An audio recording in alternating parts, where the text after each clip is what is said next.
We shall be starting the session now. May I request everyone to please keep your phones on silent mode and have a seat.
Okay, go ahead. Start. Very good morning to one and all present here. I extend a cordial welcome to all of you for today's book launch of my grandfather, Mr. M.S. Iyengar. May I request the dignitaries, my grandparents, Mr. and Mrs. Iyengar, the chief guest of the day, Professor Rishikesha T. Krishnan, the author of the book, Mr. T.M.S. Kumaran, and Mr. Harish Bhatt to take their seats on the dais. Thank you.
No, it's okay. Please come, sir. No problem.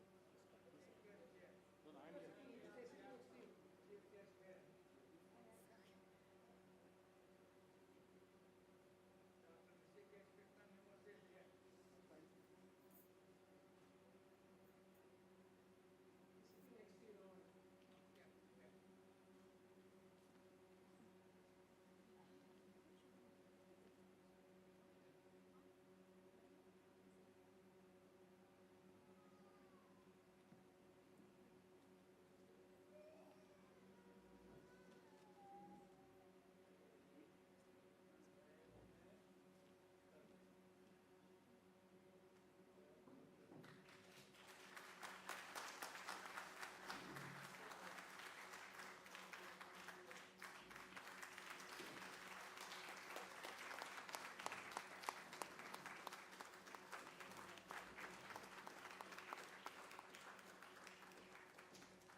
We will now commence the program with an invocation.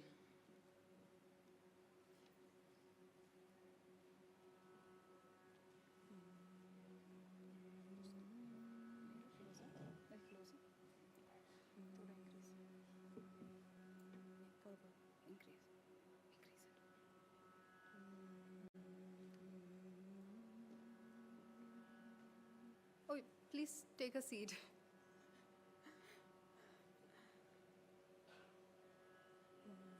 Oh, okay, that's all right.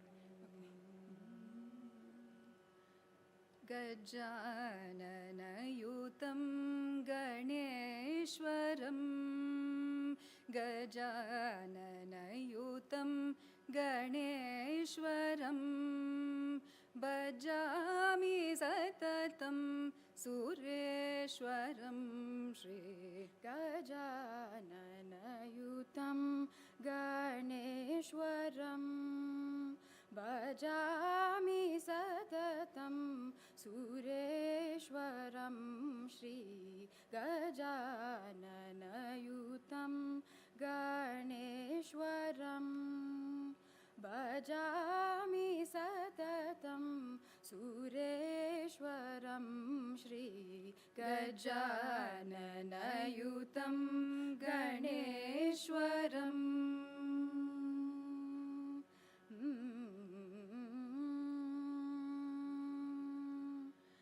Ajendra Pujita Vigneshwaram Ajendra Pujita Vigneshwaram Ajendra Pujita Vigneshwaram Ajendra Pujita Vigneshwaram Garnadi Sannuta Pada Padmakaram Garnadi Sannuta Pada Padmakaram Kunjara Banjana Chaturataram Guru Guhagrajam Pranavakaram Kunjara Banjana Chaturataram Guru Guhagrajam Pranavakaram Papa Magari Sanidani Sarigama Pama Padani Sarigama Magari Sanida Pama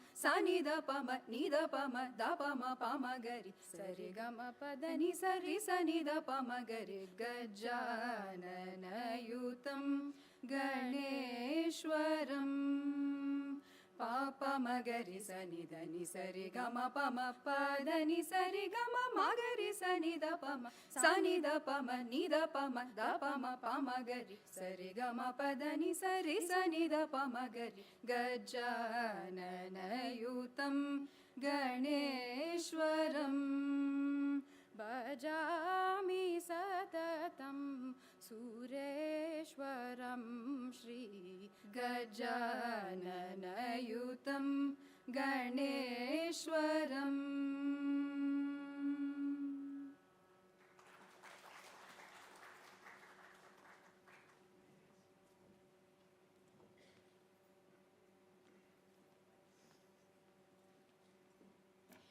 It is my pleasure to introduce my father, Dr. Ramesh Sundaram, to welcome the gathering.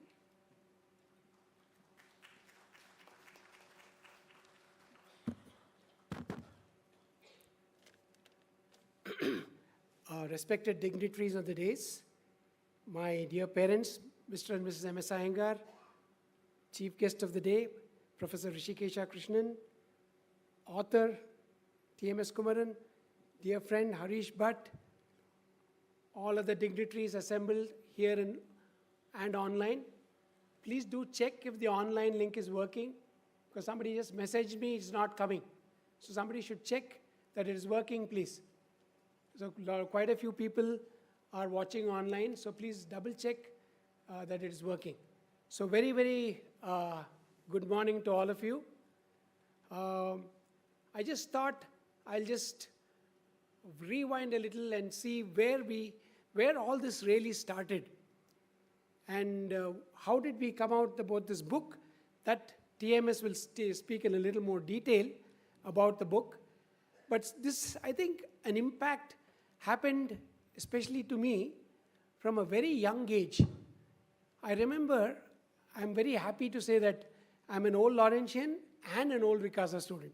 I was in Lawrence School up to class 5, and then at 6 we moved to Vikasa.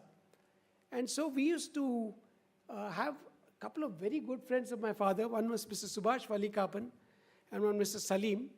We used to have a lot of parties on the weekend. Of course, I used to have to do some other things and just go.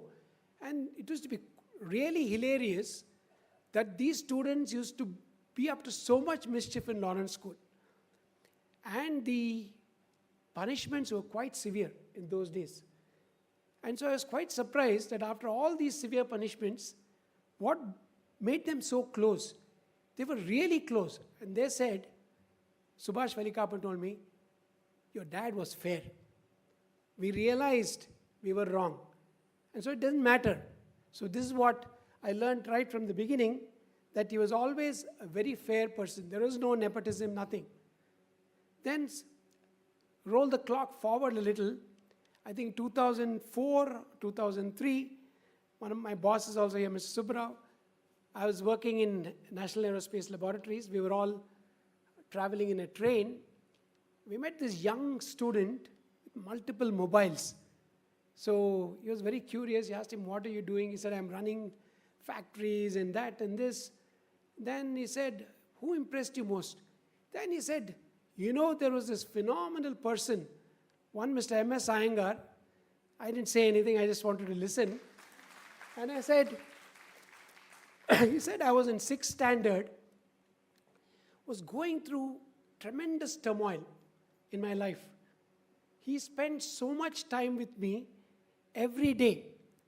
And the day I was saddest was when they announced that he's actually leaving Bhavans. And he spoke a lot, and I came back and I told him, I think now he may not remember, but he remembered him. So this is the second incident, and then I told him, my boss said, do you know who this is? He said, this is Mr. Iyengar's son. And then immediately he was about to fall on my feet. He said, let me get your blessings. I said, I don't think it works that way. Because I blessed you, I don't think you get my dad's blessings. I will convey it to him, and I'm sure he will give you his blessings. This was a very important event that happened. Then subsequently, another time, a student told me, she was in 5th standard. Can I just get some water?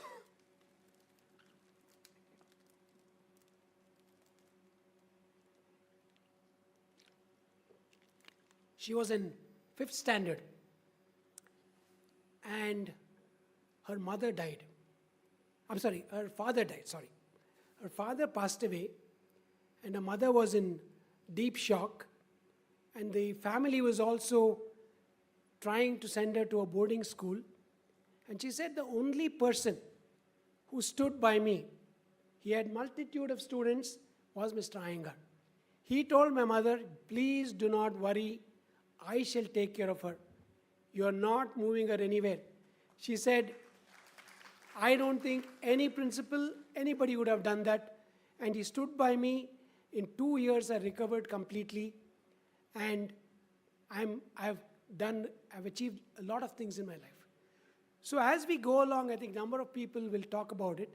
I think this is the impact I think my father had on a large number of people.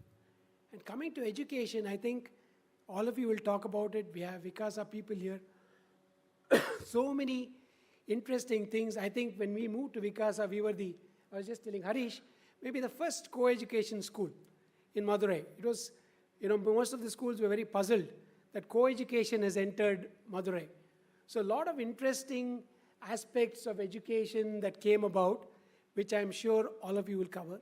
So I don't want to get into all of that. Now, for my father to do all this, there was a person who did a lot. That's my mother. She came from a very, very poor family, and she realized that if she has to really ably support my father, first thing is she has to learn English. Everywhere it was all English. So my father said yes, and I think she got an English teacher, learned English. Then the rule was for my sister and me, no speaking any other language other than English for the next 3 months. Okay? Then she picked up English. Then suddenly we saw her doing art, batik, sculpture, music. She became the junior music teacher. And then I think Vikasa people will remember her furiously cycling and my sister running behind her.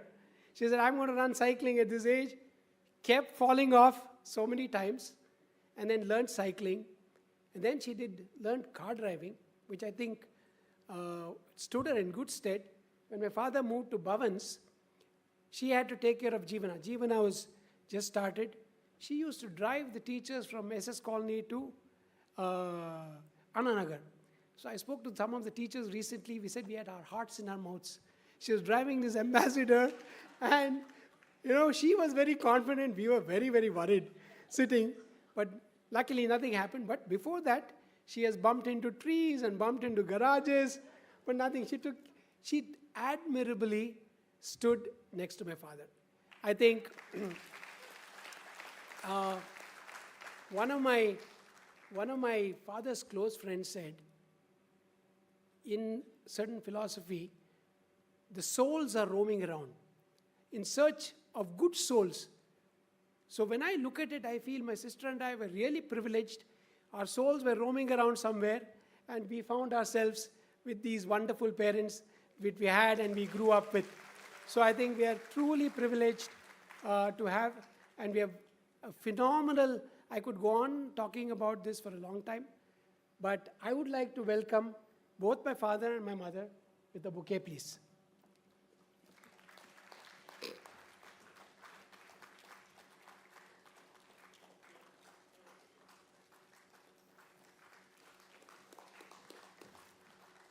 So we move on, and so this was gnawing me and saying, how do I get something in written form about my dad?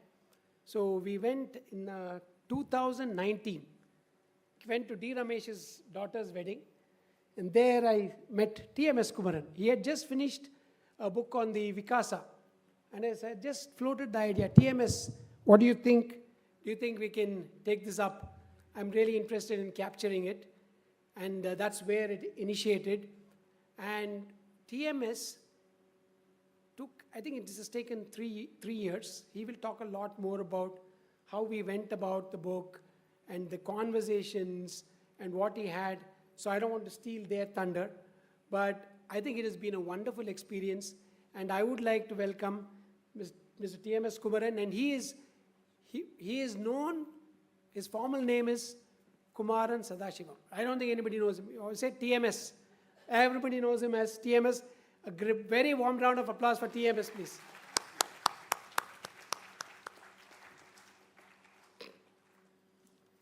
So we were sitting, we had a number of conversations between me, TMS, and Harish.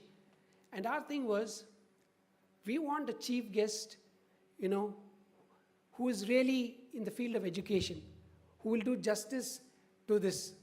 And so then Harish said, why not Professor Rishikesh Krishnan? I am Bangalore director.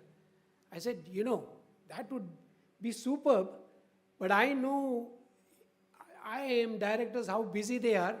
I don't think they even have time to sleep for more than 3-4 hours a day. How are we going to get him? So Harish said, don't worry, I will convince him based on what Mr. Iyengar has done. Though he is my friend, he may not just agree. I will convince him. And then I took the opportunity and I went and met him. Absolutely so much simplicity. In Kannada, there is a gade, tumbira koda shabda madalla. That means anything that is very full makes no noise. I think in every language it is there. And I'm really truly blessed that he agreed, and we are fortunate, and we would like to welcome Professor with a bouquet, please. This side. Come on, let's give a good applause, please.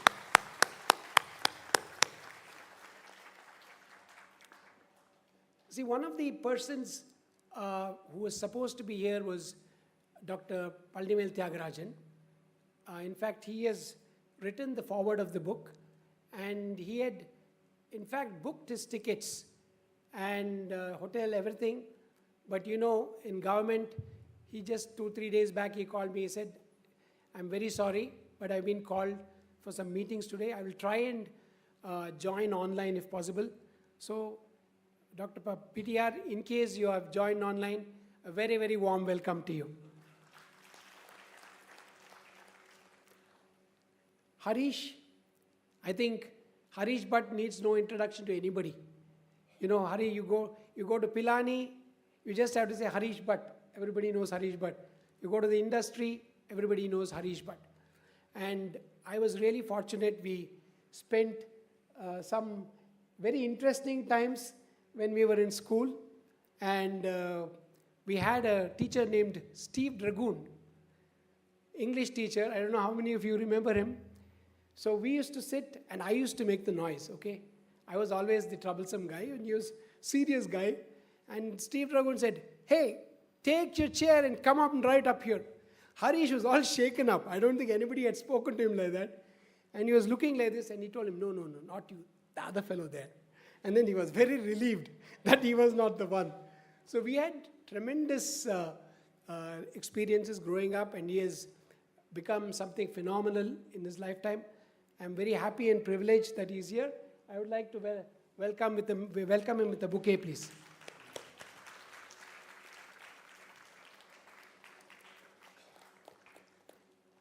We are truly blessed. We have lots of dignitaries here today. We have teachers and students from Old Laurentian students, Vikasa, Jeevana, large number of teachers from Jeevana, our families, friends, and relatives. And we have also some of the press who may be attending online from Madurai. I think some of them had said they would join in. So I would like to welcome all of you for this program, and I'm sure you will have a very interesting day. Once again, a very, very warm welcome to all of you. Thank you.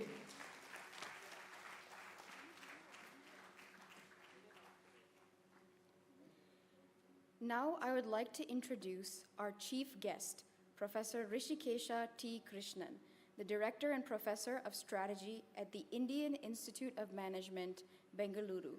Professor Krishnan completed his MSc in 1986 from IIT Kanpur, and then his MS from Stanford University in 1987. He is a fellow of the Indian Institute of Management, Ahmedabad. He also completed the Leadership for the 21st Century Executive Education Program at the Kennedy School of Government in Harvard University in 2010. Prior to 2020, Professor Krishnan was the Director and Professor of Strategic Management at the Indian Institute of Management, Indore, and he was a visiting fellow at the Center for Leadership, Innovation and Change at the Indian School of Business, Hyderabad. He has a multitude of awards and recognitions, and I will list just a few of them. Change Maestro and Institution Builder of the Year from Industry Academia Conference in January of 2019. Illustrious DAV Ian Award from DAV Secondary School in Chennai in 2019. Bharat Asmita Acharya Shrestha Award from MIT Group of Institutions in 2017. Best Book Award in 2013 and 14 for 8 Steps to Innovation, which was co-authored by Vinay Dabolkar from the Indian Society for Training and Development. Thinkers 50 Top 30 Management Thinkers in India in 2014, the Dewang Mehta Award for Best Teacher in Strategic Management in 2010, and lastly, he was the Jamuna Raghavan Chair in Entrepreneurship at the Indian Institute of Management, Bengaluru from 2007 to 2010. Professor Krishnan also writes extensively and has more than 140 publications that span outlets that include refereed journals, the popular press, case studies, book chapters, and books. These include 2 books on innovation, From Jugaad to Systematic Innovation, The Challenge for India, which was published in February of 2010, and 8 Steps to Innovation, Going from Jugaad to Excellence, which was co-authored by Vinay Dabolkar and published by HarperCollins in March of 2013. The latter book won the Best Book Award 2013-14 from the Indian Society for Training and Development. I would like to request Professor Krishnan to officially launch the book and address the gathering.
Now I have water.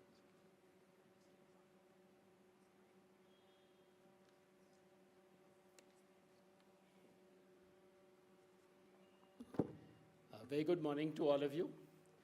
It's a great privilege for me to participate in this event, and particularly to be here at the time of the launch of this book on Sri M.S. Iyengar, teacher and educationist par excellence.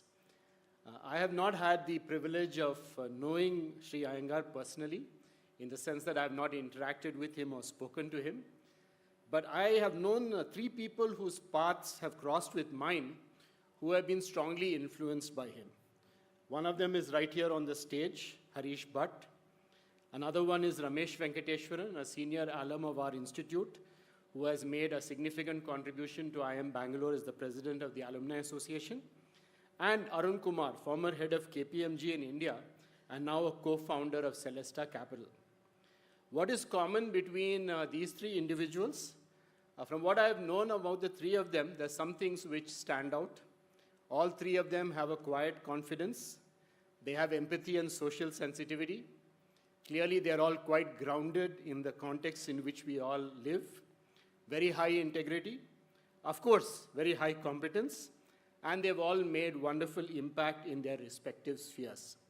But what is the more important thread of the three of them is that all three of them acknowledge Sri Iyengar as a major influence in their lives. I can only imagine what is the larger impact Sri Iyengar has had on the thousands of students who benefited from his guidance.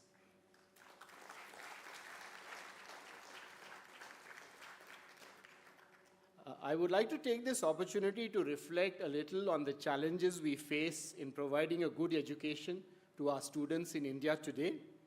While I will speak about both school education and higher education, I must confess that I am not an expert on school education. But in the recent past, I've had fairly close interaction with two schools I've been associated with, both in Chennai. One is Vidya Mandir, of which my grandmother was a co-founder, and DAV, where I studied, where I'm currently a member of the advisory council. So I'm going to be partly drawing on that and, of course, on some other observations I have made. So first, let me make a few broad observations based on what we see around us. And in what I'm speaking today, I'm largely speaking about the challenges before the country as a whole. Successive surveys in the annual survey of education suggest that less than half of India's 10-year-olds can read a simple story. That's come up repeatedly, that about less than half of India's 10-year-olds struggle to read, a few paragraphs. Over the last year, my mother-in-law, who is getting on in age, has had 4 young women in their early 20s to help her. She has been appalled by their inability to read clearly, their lack of general knowledge, interests, and motivation. Her concern has been sharpened by the fact that she herself spent several years as a mathematics teacher. So this is, I think this again just reflects the broader concern about education in India. Clearly, Indian families are desperate to educate their kids better and help them advance in the world. Witness the growth of Byju's in spite of all the controversies surrounding it. See also the large sums of money our countrymen are spending to send their children abroad, many of them going to colleges of not the best quality. Another big concern is the heterogeneity across states and regions. If we just look at higher secondary, the gross enrollment ratio ranges from 29 in Bihar to 84 in Tamil Nadu. That's a pretty big gap. And in higher education, it ranges from 14 in Bihar to 49 in Tamil Nadu. In only 4 states out of the 20 major states have more than 50% of women completed 10 years of schooling. So this is, I think, at the macro level, the kind of challenge we are all facing today. Even the best schools in India today are struggling on another front. The struggle they're facing is many of their best students are leaving after class 10 as they prefer to move either to coaching shops in Kota or to organizations elsewhere in the country that are trying to replicate the Kota model. And from whatever we can see, the CUET, the Central University Entrance Test, which was introduced recently, it may accentuate this trend unless it is totally aligned with the school curriculum. What we also see, and this is related to a point I made earlier, is that even the best students from our cities are today making a beeline for higher education abroad. And though we have several outstanding institutions of higher education, none of them figure in the top 100 as per QS rankings. Of course, it's not as though we don't know all these things, and it's recognized by the government as well. The new National Education Policy, which was announced exactly 3 years ago, recognizes many of these challenges and seeks to address them. The structural elements are being put in place, curriculum framework that cuts across the education system, a credit framework, the importance of teacher training has been recognized, the teacher training framework is being modified, vocational and academic streams are being integrated, and so on. I'm sure many of you are familiar with the developments in the NEP. But I don't wish to appear cynical. But if you just look back over the last many decades, India has never been short of impressive policy documents. The challenge has usually been in implementation, in getting the required resources and committing it in a serious way and putting our strategic intent to work. And we also know that in popular discourse, because of this challenge in implementing policies, we continue to look for magic wands. Online education is one of them. Is online the way to go? Well, if our COVID experience is anything to go by, online education is certainly no panacea. Online education is useful. It can be an important complement to the classroom, and sometimes it can be a substitute. But one way or another, one thing is clear, that we will find it difficult to retain student interest and motivation without good teachers.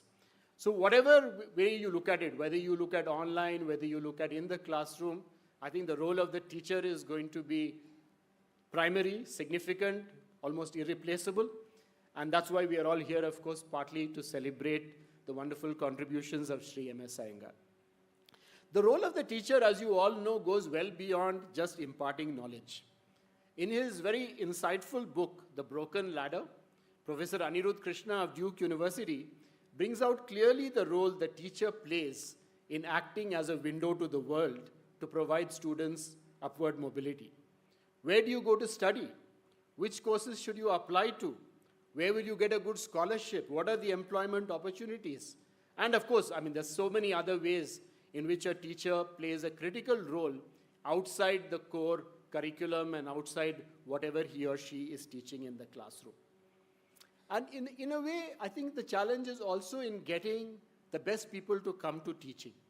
I recall in our school, when of course, many years ago, our geography teacher was amazing. She sort of brought to light things that have happened in different parts of the world and all the contrasts across different countries and cultures. But when you probed a little further, you found that the secret lay elsewhere. Her husband was a senior executive in Hindustan Lever, and as a result, she had the opportunity to go around the world. This enabled her to bring a very different perspective to the geography classroom. I was also recalling our school physics teacher, who was a young man who had just completed his MSc from IIT Madras. He was very strong in first principles, and he shared that perspective with us. I really wonder today whether a graduate from IIT Madras or any other IIT for that matter would ever go into school teaching. My mother-in-law, whom I mentioned before, taught mathematics for many years. Her discipline, even at the age of 86, is to be seen to be believed. She was always tough, but respected and loved by her students. Just last Sunday, she had a whole set of her students visiting her from all over the country. In today's words, she may be described to have demonstrated tough love. So in a way, I don't know. I hope there are many such teachers even today. But I think it's a challenge.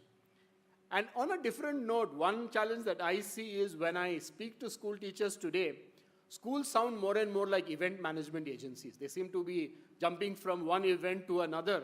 And the core of what used to happen in the school seems to have got devalued. It's not disappeared, but it's certainly not as important as it once was. And school managements seem to exercise a lot of control over teachers, and not always for the right reasons or in the right way. This could be one of the reasons why many don't want to become teachers today. Okay, so I've given you all these observations. So what do we do? Well, I think, of course, there are lots of nice things happening as well, so one should speak a little bit about them. One program which has had a lot of impact is Teach for India, and volunteers from Teach for India have fanned out across the country to help schools provide better education. At the minimum, what Teach for India has done is it has attracted some of the idealistic youngsters and given them an opportunity to make a difference. But I think this also contains the seed of another opportunity. While India is a young country, and we keep talking about how 50% of our population is below the age of 30, simply because of the size of our population, we have a sizable older population as well. In fact, we have thousands of highly qualified, and I'm deliberately using the word young here, young men and women in their 60s who have completed successful work careers. Pratham and other organizations have established the utility of supplementary teaching for students who might otherwise fall behind or be tempted to drop out of the school system. If only this group could be mobilized into a volunteer army, there could be a force multiplier for education in India. They could also be mentors for online learning programs. Existing schools with a good track record and progressive managements could be encouraged to share their expertise with others and even possibly manage other schools. I studied at the DAV High Secondary School in Gopalapuram, Chennai, and I'm delighted to see that the Tamil Nadu Arya Samaj Education Society, which runs that school, today manages several other schools under different arrangements. So it's really good to see them trying to use whatever they have learned over the years and to spread that across to other schools. The IB curriculum has caught the imagination of the well-off in Indian cities. While one reason is, of course, that it prepares you well for admission to foreign universities, the other is that the learning process is much more holistic with projects and interesting assignments. I keep wondering, what would it take to replicate this in Indian schools? And I'm sure many schools are already doing it, but I think this is something we should look at seriously. Of course, in all this, the broader environment itself is changing. Digital technology is becoming all pervasive. AI and machine learning are changing the nature of work. Organizations like the World Economic Forum have identified the new skills required, and implementing the NEP amidst these changes is going to be really challenging. Students also have major distractions today, and unfortunately, mental health seems to be becoming a major issue. The world of social media, fake news is pervasive. Good education is going to be even more important than before, and in a way, even more difficult to provide. I think all of this, of course, does give us some pause for thought, but I think what we should really be focused on is how do we imbibe the citizenship skills required for this complex world. And I think that's really the challenge before schools today. Before I conclude, let me turn briefly to higher education, because that's the area in which I am more involved. Technical education today is going through a major flux. We have good institutions, but everyone wants to do computer science or related subjects. Interest in the so-called core subjects is on the wane again. This is largely driven by demands of the job market, of course, but let's see whether the dip in hiring by the IT industry this year will act as a correction to this trend. There's some good news from the medical education front. Many of you might have been reading about a controversy about a new exam called NEXT. This NEXT is an exam which is proposed to test medical students at the point of exit from their medical degrees.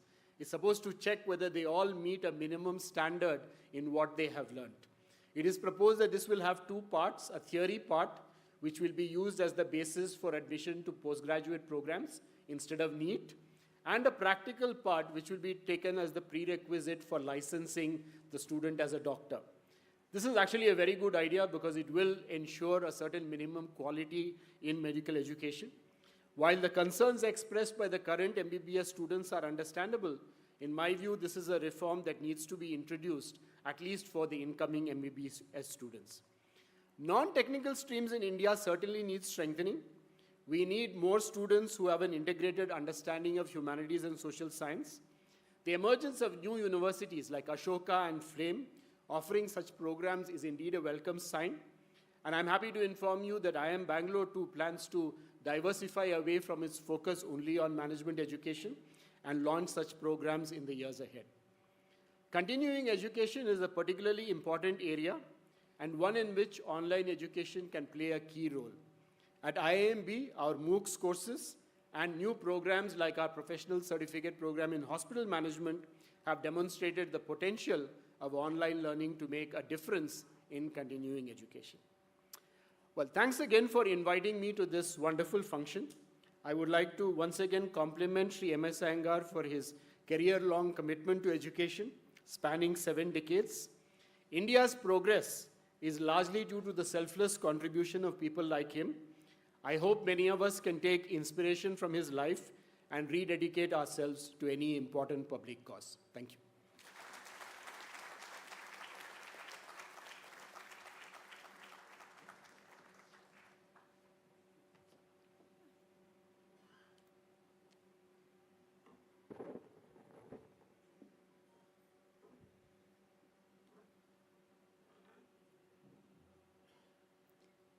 Thank you, sir, for that very interesting talk that you just delivered. It was truly insightful. Now we have a very interesting part of the program, a conversation with the author.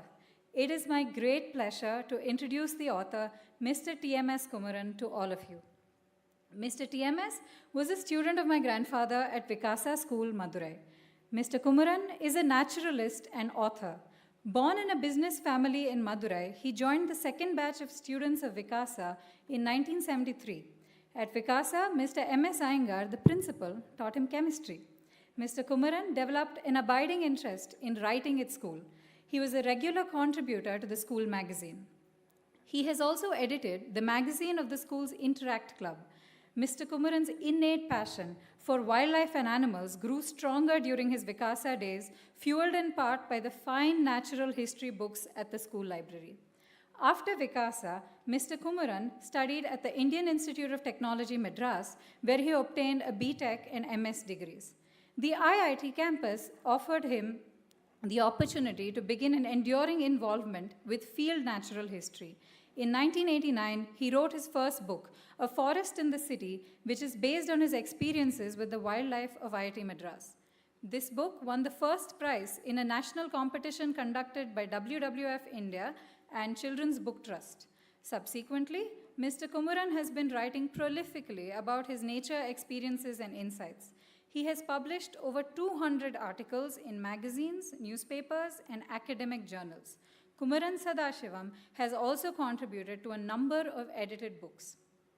Even as Mr. Kumaran's fascination with nature grew, he gravitated professionally towards writing and editing. His clients soon included well-known Indian and international organizations and companies who consulted him for their documentation requirements, from websites and technical manuals to corporate magazines. In 2002, Mr. Kumaran Sadashivam went to Duke University as a global fellow.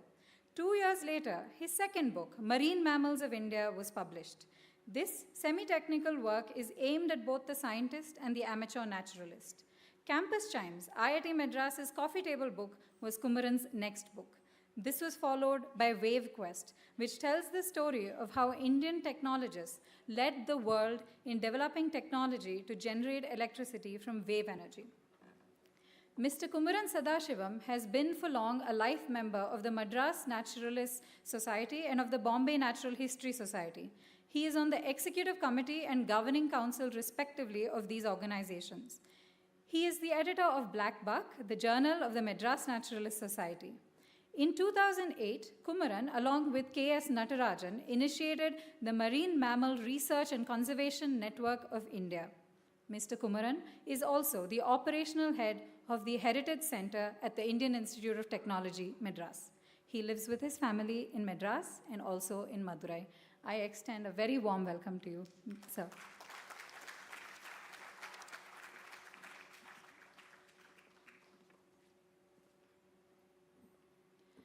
Now, it is my pleasure to welcome Mr. Harish Bhatt, a former Vikasa student, to this conversation. Mr. Harish Bhatt is currently the brand custodian at Tata Sons. In this role, he leads marketing and brand development for Tata, which is India's most valuable brand. He's also a director on the boards of some companies of the Tata Group.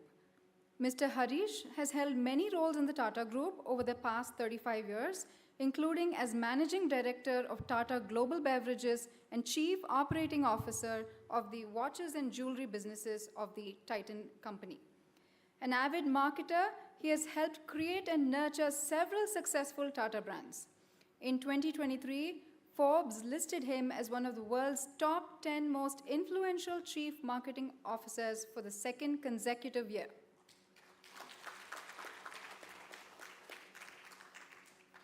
Mr. Harish writes extensively and is a columnist for the Hindu Business Line and The Mint. He has authored 5 books, including 2 national bestsellers. LinkedIn has selected him as one of their top voices in India. Mr. Harish is an incorrigible foodie and a fitness freak.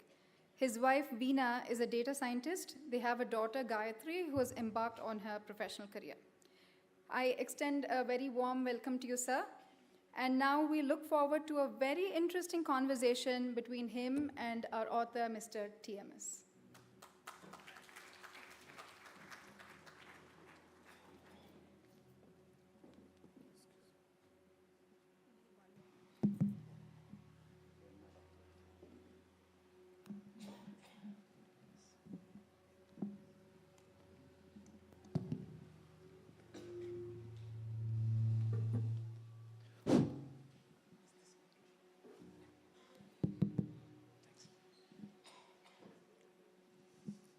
Good morning, Kumaran. Firstly, respects to Mr. Iyengar and Mrs. Iyengar and Professor Rishikesh Krishnan to you as well. Thank you very much for your address.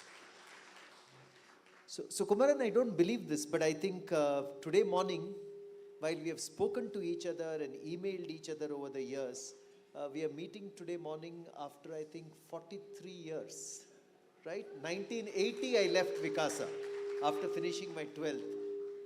So it's wonderful to see what a book can do. Absolutely, Harish. Harish, if I may start on this personal note, I think this, this is an extremely happy event that I'm at now. I mean, the release of any book, I think, is a happy event because of what it takes to make a book, at least in my experience.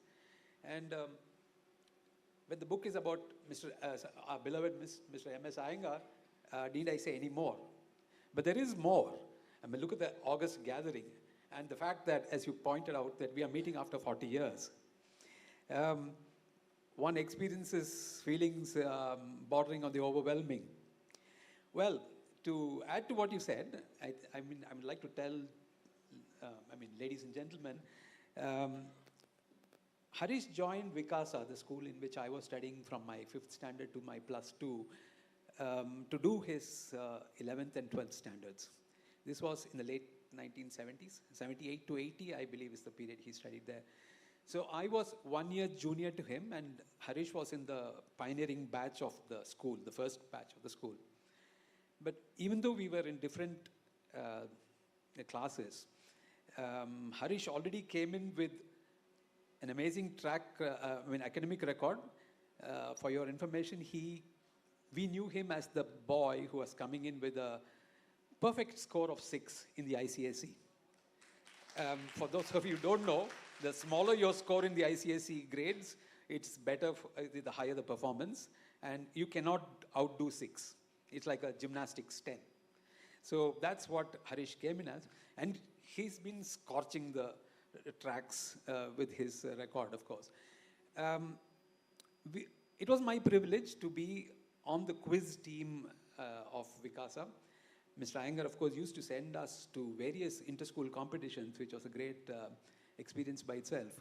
And being in the pioneering batches, we had an unfair kind of share of these activities.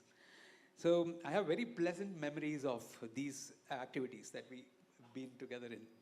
So as Harish said, I met him once when I was studying at IIT. His uncle, relative, Professor Padiyar, was teaching there in the mechanical engineering department. And so on one of his visits, I know he came to our hostel. We met, me and Narayan Swami, my classmate, our IIT classmate, who was also from Vikasa. That's right. And then came these 40 years. So thanks to the book, as Harish said, we are meeting again after 83 maybe, so 40 years is my reckoning. So that's good, Kumaran. I think, thank you for those introductory remarks. But this conversation is going to be largely about the book that Kumaran has written. And I want to open this discussion by firstly conveying on behalf of all of us in the audience, our heartiest congratulations to Kumaran on having published this book on Mr. Iyengar. Please give him a big round of applause.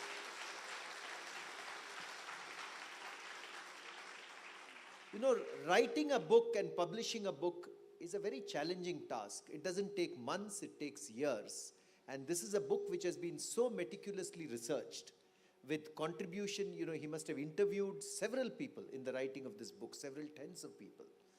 The book, of course, has been released, and I'm sure all of you will have it with you soon.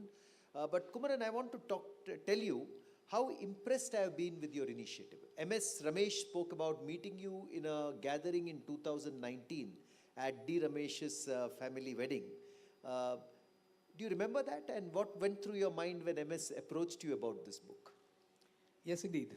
I have, in fact, described in some detail the process of how this book, was initiated in the introductory section of the book.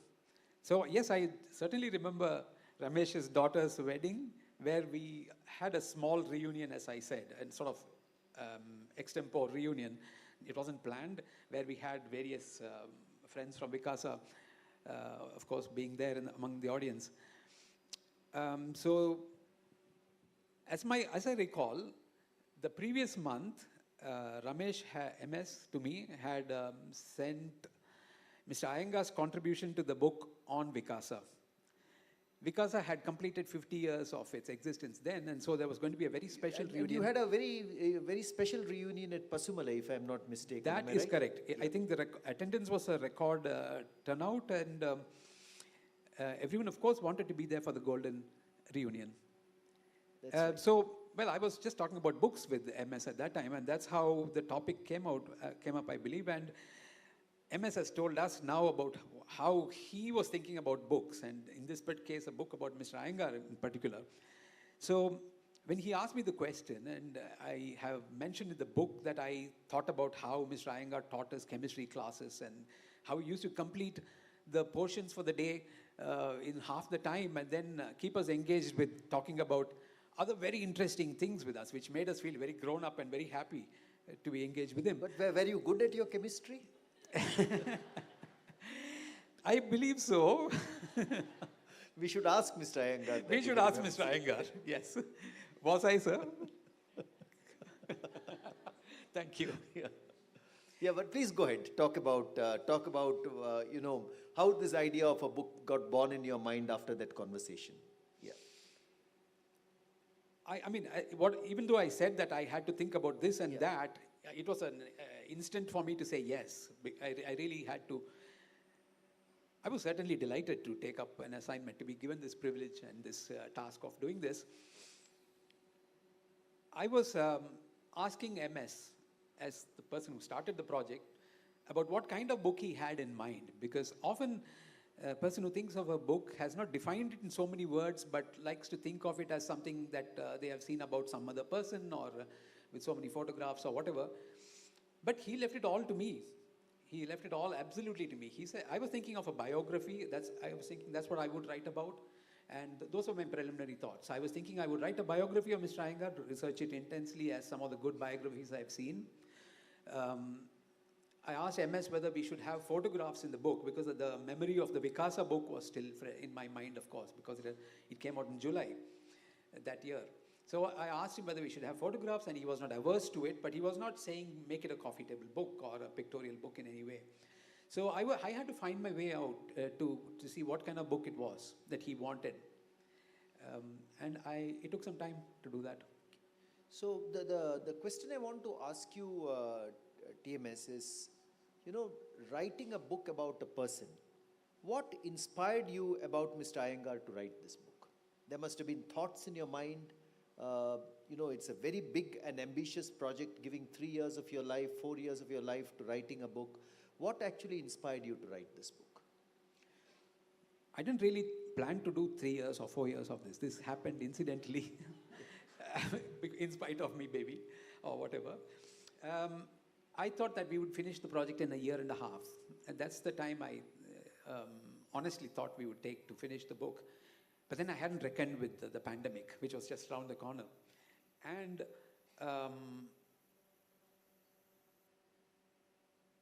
I think it just took some time because of the nature of the way the work led from one interview or the other to another. And my plan really was to interview Mr. Iyengar first to get the timeline, as it were, of his life. I knew he had taught in Lawrence School before coming to Vikasa. And I knew that he had, probably he had told my parents that he hailed from a place near Hassan in Karnataka. And I also knew that after Vikasa, he had gone to Kodaikanal briefly, and then he had taught and then he started his own school, of course. All this I knew, but this is hardly what constitutes material for a biography. So a lot of research was required. I thought that in the Indian context, it is not a book that you write by researching documents that are available in the public domain or in archives. I understand that the Indian documentation leaves much to be desired. And so it would have to be what I would call an oral history-based research. Yeah. So I was thinking of a lot of research interviews from which I would gather the information and put it all together into something which tells his story. So oral history, recording oral history, interviews with Mr. Iyengar and with other people. Tell us a little bit about that process. How did it happen? How did you interview him? What was the process like? Dinamesh's daughter's wedding, where it started, was in February 2019. And in the next month, I met Mr. Iyengar at Jeevana office in Madurai to have a devoted talk to him about how the facts should be compiled. So I spent quite some time talking to Mr. Iyengar about this, and of course he was in his late 80s then, but to my shock perhaps, I found that I had taken 2 hours of his to just talk about what he had done in his life, where he was born, how many siblings he had, what his father did, what his parents did, and so on, all the way to what he was doing at Jeevana just then. So 2 hours had passed, and he was still full of energy. Wow. I had run out of questions. You had run out of questions, or you ran out of energy also? That was my preliminary round of But questioning. that is very impressive, sir. I think a big round of applause for Mr. Iyengar. I think that takes some doing in his late 80s to, yeah. So that was successfully accomplished, the first step. And then MS Ramesh took over. He was following the research closely. Well, not too closely. He would give me a long leash, actually. And then all of a sudden he would say, look, aren't you supposed to be interviewing someone? And so on, remind me very gently. And His leash is long but firm. very firm. I have noticed that as well. Yeah. And so we had these interviews or other questionnaires that I would send to him. I would think of, let's say, someone associated with Mr. Iyengar who was not really, accessible to me. And I would ask him to post these questions to that person, and Ramesh would collect them and email them back to me. So this went on for nearly a year after this March 2019, and after July 2019 when that reunion of Vikasa took place. So by then the pandemic had struck. The plan had to be reworked. So, tell us a little bit about the book itself, TMS. What does it contain? How is the book structured? Because everyone here is going to get a copy of the book soon and they're going to start reading it. So take us a little bit through the structure of the book. What are the contents of the book? The original intention, as I said, had been to write a biography which started from maybe Mr. Iyengar's parents, what they were doing in this village near Hassan, and then to gradually lead to his birth and his education and his career and so on. I must confess that I was thinking only about his career in education at that time, because he was, well, it overshadows everything else. We know him as an educationist. So my limited vision at that time was to talk about his career and to document it well in the book. What I was finding as I went through these interviews, which were proceeding slowly but steadily, was that there were other aspects of Mr. Iyengar to be covered. And the tone of the answers that were coming from my respondents through MS were also of different categories. There were those that gave details, the facts that I was asking about. Which year did he join somewhere? What did he do there? Do you remember what he taught? And so on. But then there was lots of these very laudatory responses, very respectful responses, which were coming from two groups of respondents.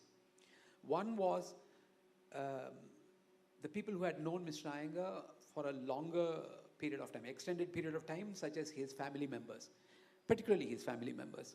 They had known him for a very long time, and they had known him very closely.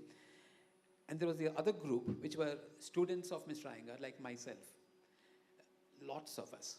And many colleagues of Mr. Iyengar, his teachers who were in Vikasa and so on. And the students were very, very pleased to respond to these questions that I asked. Obviously, these were very general questions which I would pose to such a group. And again, it was Ramesh who was handling these queries. And they would all come back to me while I was sitting housebound with this COVID-19. And I would collect them and try to make sense of them. To continue with what you asked me about the structure of the book, it came clear to me at one point that there was no point in writing a book which told a single story, and then, into which everything which came to me had been massaged into one flowing text.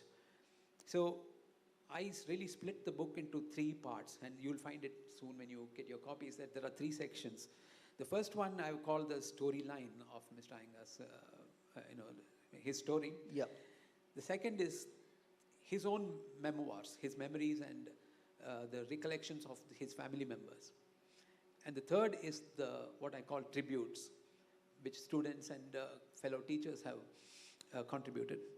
That's a very beautiful structure. The first part, which is Mr. Iyengar's story, which you can read by itself. The next, which is Mr. Iyengar's memories. And the third, which is the tributes that people who have known him have paid. I'm sure all of you will enjoy reading all the 3 sections. But I want to go back, TMS, to Mr. Iyengar's story and his memories.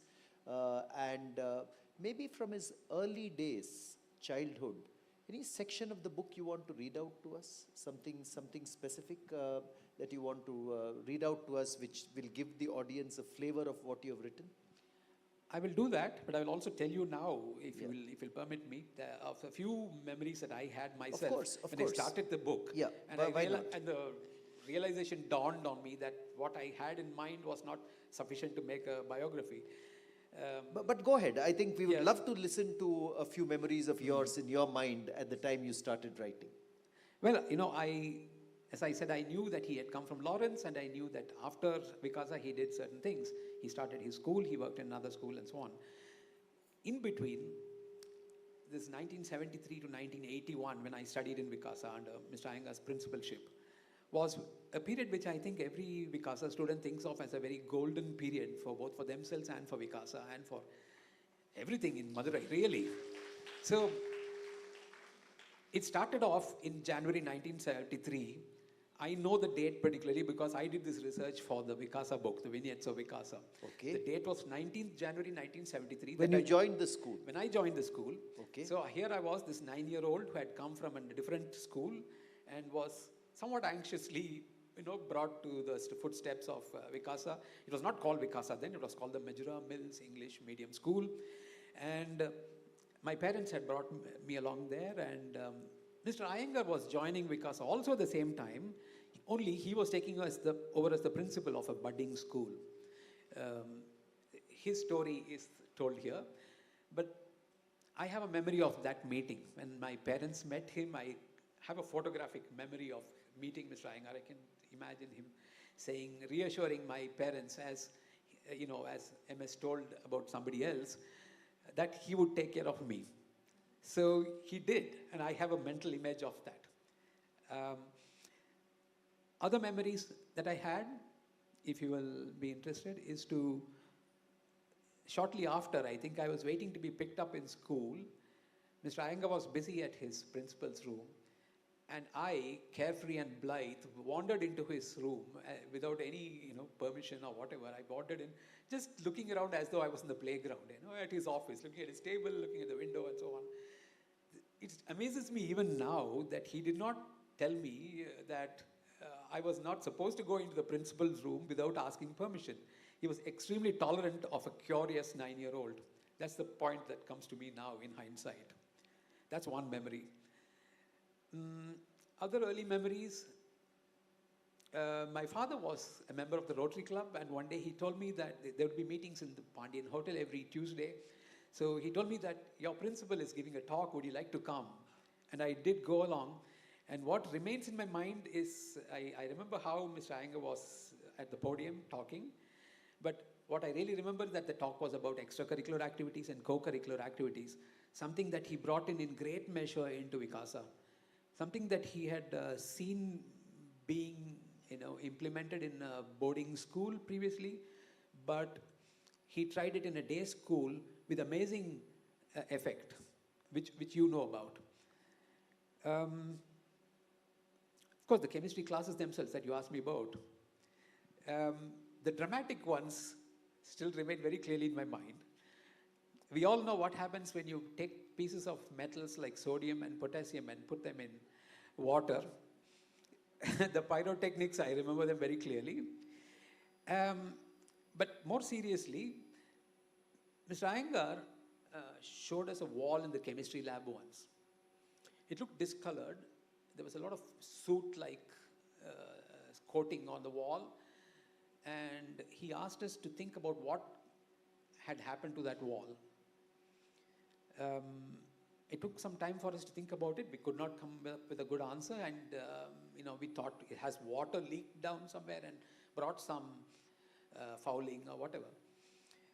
Then he asked us to look below that fouled area, and then we saw that there was a KIPS apparatus there. And then the penny dropped. Someone said, oh yes, we were using that to make hydrogen sulfide. Mr. Iyengar said, what happens when hydrogen sulfide reacts with lead? And that was a chemistry lesson by itself. That's something that remains in my mind. Very, very nice memories. Wonderful, wonderful memories, Kumaran. I do remember, one of my fondest memories from Vikasa with Mr. Iyengar.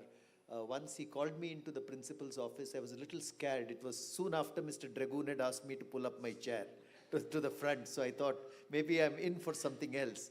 But Mr. Iyengar invited me to his office. He knew of my interest in writing. And he said, Harish, why don't you become the editor of the school magazine? That was a wonderful moment for me. The first time someone was asking me to edit a school magazine. And I still remember writing for it and the amount of interest I took in writing for it. So I think his ability to spot what you like to do and then, moving you in that direction, I thought was wonderful. As much as you spoke about the Interact Club and the Rotary Club, I remember Mr. Iyengar encouraging us to stage a full play at the Pandian Hotel in Madurai in those days, as 11th and 12th standard students. I think we pulled it off fairly well, Mr. Iyengar. I'm not sure what you thought of the play. It was called All My Sons, if I remember right, that we acted out. But his focus on extracurricular activities was, I think, very, very strong and helped us develop as people, develop as students and as, young boys and girls very, very well in the Vikasa of those days. But I'm going to, yeah. The astonishing thing was that we still had time for studies, and we didn't really have very serious time pressure, as Professor Krishnan has mentioned. We know there are things happening in the educational system.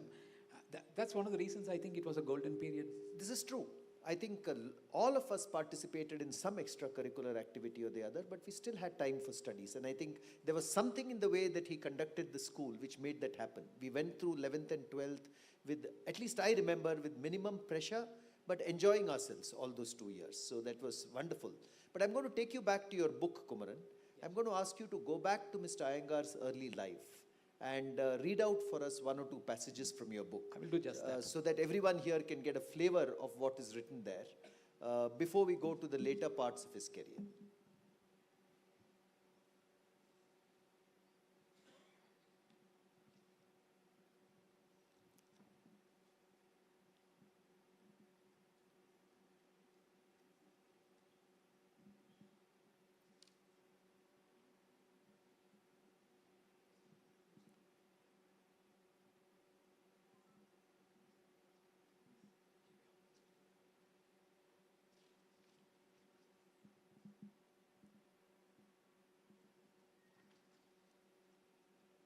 There's one section where Mr. Iyengar talks about life in the village where he was grown. And which village was that? It's written as Madenur, Madenur. but it's spoken as Madayanur. Madenur. Yes. Okay. So, and as I said, it's close to Hassan. He talks about how large the family was in which he grew up. He says, unlike the nuclear families of today, we lived in a large joint family. At one time, my father was supporting nearly 18 people on his single income. 2 of my father's sisters, imagine this, 2 of my father's sisters had lost their husbands, and the third sister's husband had abandoned her. So they all came to live with us, their children included. The fourth sister had died after having 2 children, and so her children were also with us. In fact, as kids, we did not have many interactions with our mother, as she, along with the other ladies in the household, would begin her day by 5 a.m. Then he goes on to talk about how hard everyone had to work, and how they had, for instance, to go and wash vessels at the pond outside the village. So there are very intriguing details there. I think that would be something that everyone would be amazed at. So I'm sure all of you will find very, very valuable lessons from reading those parts of Mr. Iyengar's early story. Those are amazing details that Kumaran has captured in this book. But I want to move on, Kumaran, I think, to a later stage, and I want to ask you, as you wrote and compiled this book, did you develop a view on which were the turning points in Mr. Iyengar's career as an educationist? What were some of those defining moments? And maybe you can read out a passage from that part of the book as well. Yes, I have indeed given some thought to those turning points. But I must say that these things do not occur to one as one is writing them down. I understand. It's only after you write a book and then you have, really You reflect on it. put it away from your mind that something works in your subconscious, and then you think that these were insights that This is really deserve to quite true, because the process of writing and the process of reflection are 2 different processes, I guess. You reflect on it after you have written the facts down. Am I right? Absolutely. Yeah. You asked about turning The points. defining moments in his career or the turning points in his career. Yes, I think the first one came when he took up his first job. He had finished his college education in Mysore, and he was living with one Professor Yamunacharya, who was his mentor at that time, both in his student activities as well as his professional life. Professor Yamunacharya set him off on his professional career really because he secured for him the first job that he took up. This was in a school in Mysore. And then Professor Yamunacharya thought about it, and then he thought he was not earning sufficiently in that school, so he, at a very short time, he said to take up a teaching position in the Ramakrishna school there, the newly created Ramakrishna school.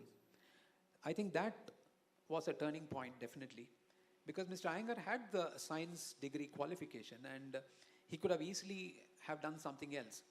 Admittedly, Mr. Iyengar's father was also teaching in the village, but I'm not sure if Mr. Iyengar had any deep thoughts about what career he should have taken at that point. Thanks to Professor Yamunacharya, he took that teaching. Wonderful. So that was a mentor in his life who created the turning point. Yes. Yeah. Turning point 1. Sure. What about turning point 2 then? So as he progressed, he went to from Ramakrishna school, where he served for several years, I think many years. He moved on to the Lawrence School at Lovedale, which was an entirely different kind of school. The culture was quite different. It was co-educational, and it was very English-based and so on. About 15 years, I think, into Lawrence, Mr. Iyengar decided to go to the USA to get a master's degree.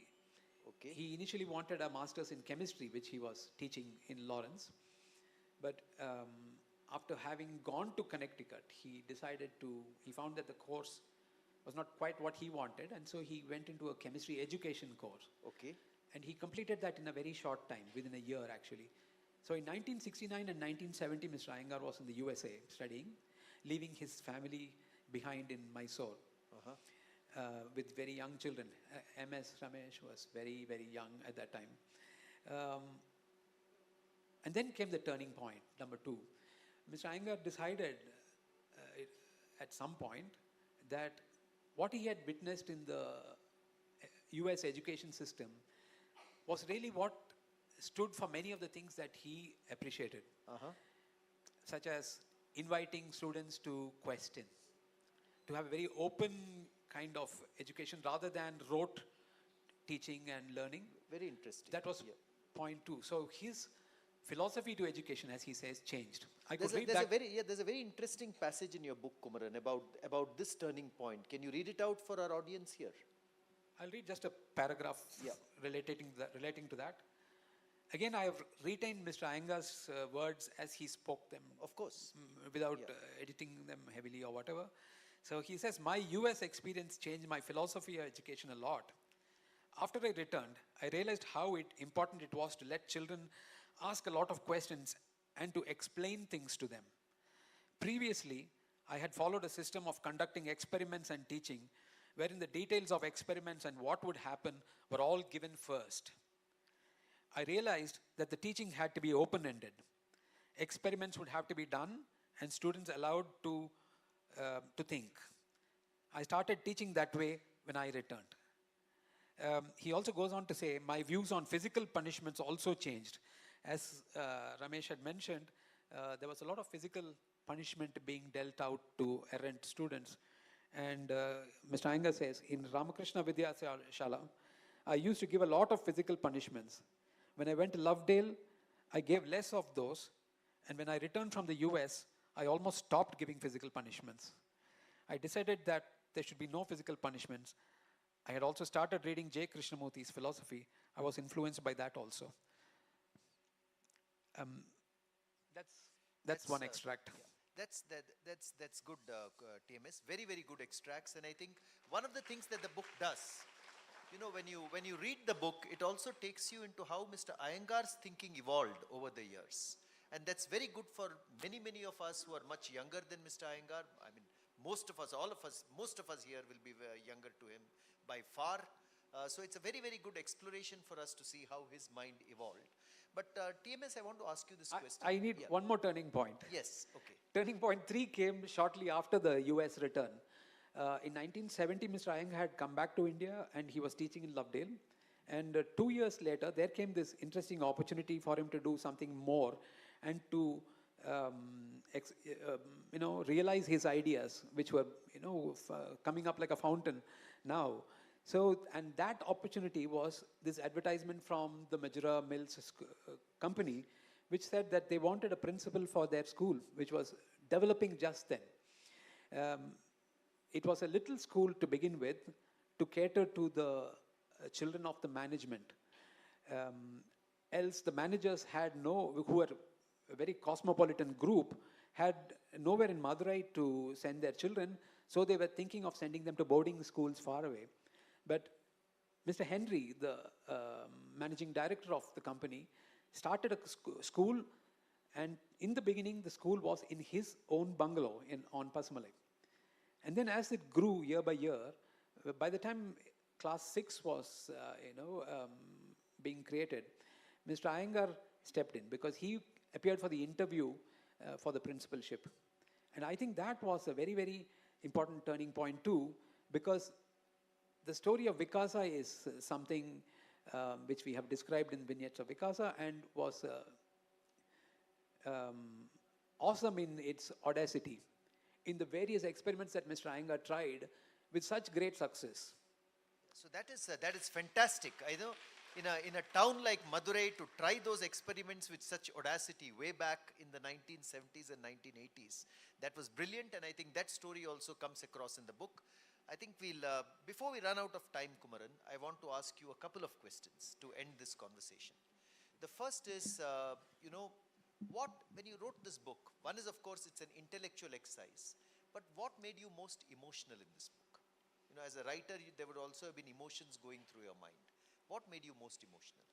Now, that's a truly difficult question for me to answer. You have to put yourself in the subject's shoes to make any kind of claim that you have understood what they were doing. I don't think I really did it because, COVID and all that, that's my excuse. We didn't have those personal interviews that I was hoping to conduct.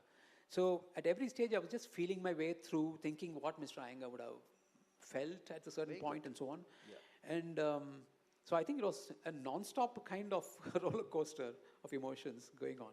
Wonderful. And Kumaran, to our audience here and also the people who are listening online, as the author of the book, who do you think should read this book? And does it contain lessons for the education system, for society at large? Is this book for young people, older people, college students, young professionals? Whom is this book for? Who should read this book? That's a very important question, because the first thing you ask really when you set out to write anything, whether it's a simple letter or whether it is a website or whether it is a book, you need to know who your audience is. That sets the tone, that gives you the vocabulary that you use and so on. But that's craft really of writing. I think now that the book has been written and I reflect more and more about Mr. Iyengar's life, I think his experiments in education alone make it something to read, a must read for anyone involved in education, school education particularly. But I think the second question that you asked, what are the lessons from his life? I think that's a very serious question. His experiments in education, that is to say, to restricting class size from to 20 or so, which he did in Vikasa, to having a great variety of extracurricular activities, which we know makes for a very stress-free existence in school. And even more stress-free was the fact that he did not have examinations in Vikasa up to class 8, things that were unheard of in those days and probably even less heard of in these days. Those are things to reflect about, particularly considering what Professor Krishnan said about education in general. And I sometimes think what would have happened if Mr. Iyengar had been a policy maker. Can you imagine? Interesting question. Yes, of course. If we were to adopt these ideas, and I see no reason why we should not, I think society would change. Students would be stress-free. Society would get graduates who had studied things because they were interested in them and they had learnt it by themselves. I think that would make for a very, very different, very positive society. And maybe the rat race itself would not be there. Maybe I'm being naive here, but I think that is really something to think about. One last question, Kumaran. I'm now moving to you as an author and writer before we end this discussion. We have spoken about Mr. Iyengar, we have spoken about the book, but when you wrote this book, there must have been many ups and downs, and you must have faced many challenges in terms of the material coming in, compiling the book.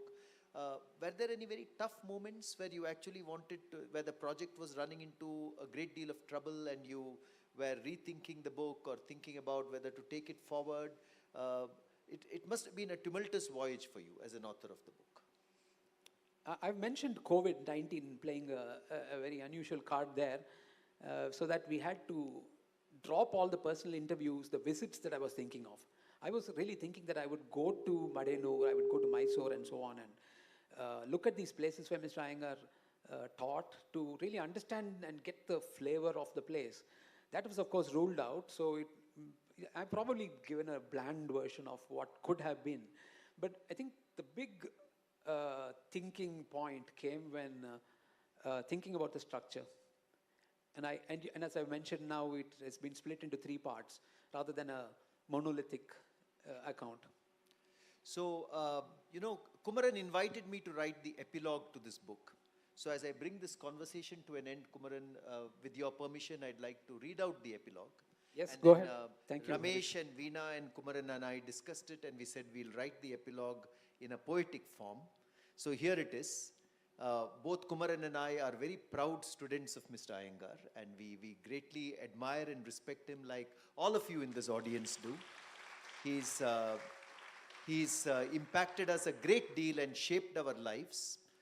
So this is what I have written in the epilogue, and I have titled it, You Gave Us Wings to Fly. In being your students, we take great pride in the schools you took so high, in the minds you fashioned deep and wide, for you gave us wings to fly. You molded the way we think, live and think. You gave us values of gold. You taught us to pull apart and link thoughts both fresh and bold. The freedom to follow mind and heart was your most invaluable gift. It took us to where we had to start, and it gave us the strength to lift. Principal, teacher, master, and guide, you gave us lessons for life, never to fear and never to hide, never to run from strife. From you we learnt what matters most, from books we rarely find, not our wealth and not our post, it's noblest to be kind. You made us ask what, why, and how, and built each curious mind to try so much and learn to love the search and what we find. This book has tried to tell the lore of a man we hold so high, a man who encouraged us to soar and gave us wings to fly. So that's what I've written as an epilogue to the book.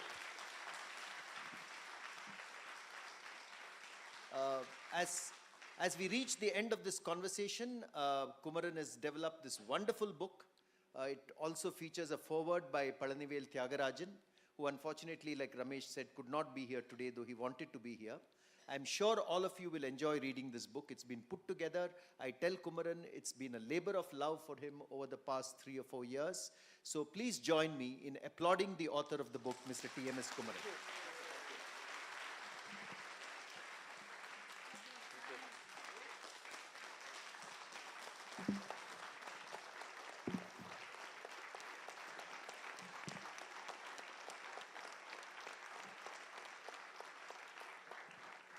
Thank you very much.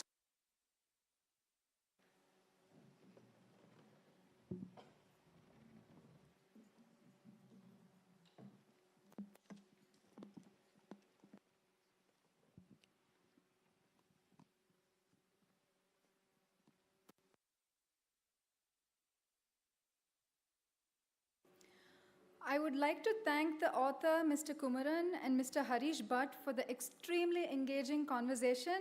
I'm sure the audience was enthralled to hear about the inception and the journey of the book.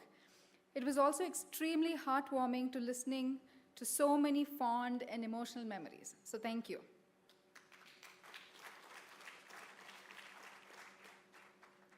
Now we will commence the felicitation for my grandfather, Mr. M.S. Iyengar. Since we have around 11 speakers, we request all of the speakers to keep within a 5-minute time limit.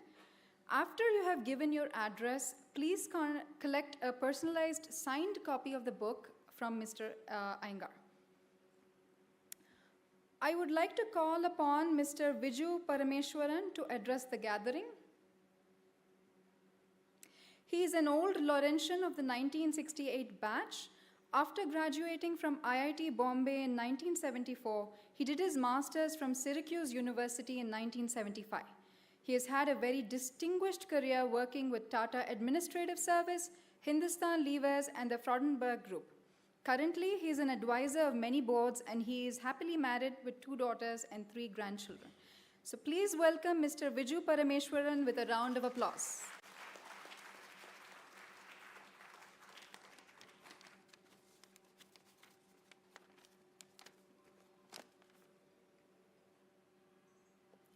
Thank you very much. Thank you for inviting me. And it's wonderful to be here with Mr. and Mrs. Iyengar. Ladies and gentlemen, it's a great blessing to be able to participate in a fellowship of an old teacher. I have very limited exposure to Mr. Iyengar.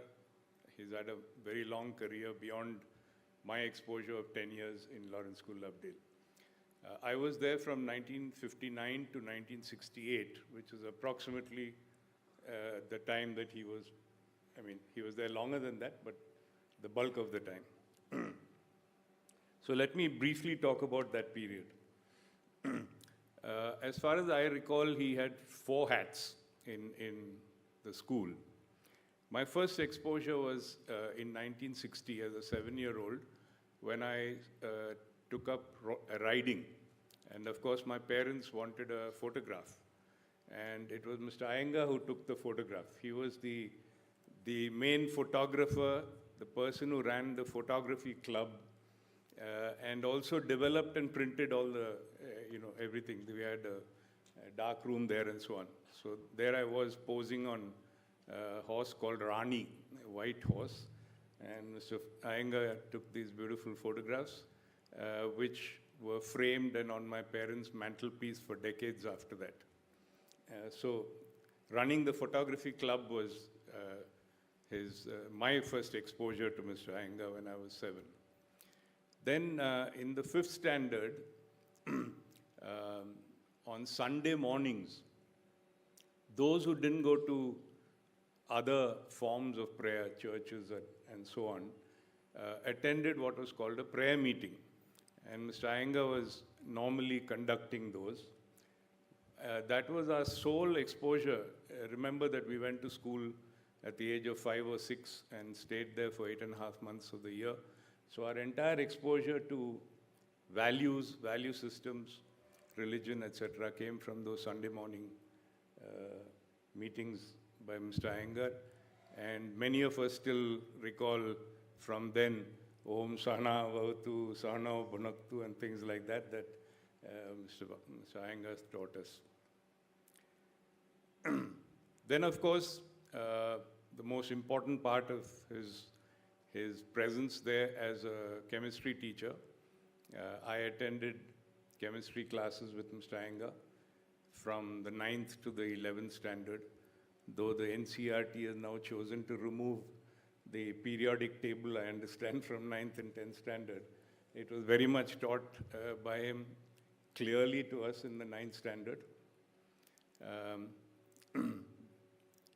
I too recall, like you said, sodium being put into water and things like that, and chlorine being generated in a test tube. And I think it was Jeffrey Fraser who was tried to sniff it and then coughed for the next few months. Which was a good way to teach you not to go near chlorine. I've done a quick survey of all my friends and school, and we all universally agreed that Mr. Iyengar was the best chemistry teacher we had, including those that I subsequently had in IIT Bombay. Incidentally, I did chemical engineering. Whatever little I learnt of chemistry was from Mr. Iyengar.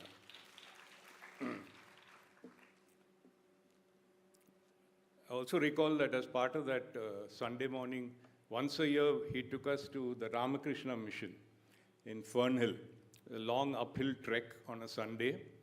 And unfortunately, I don't remember much of of the philosophy that was imparted, but I do remember the brown laddus that we got there.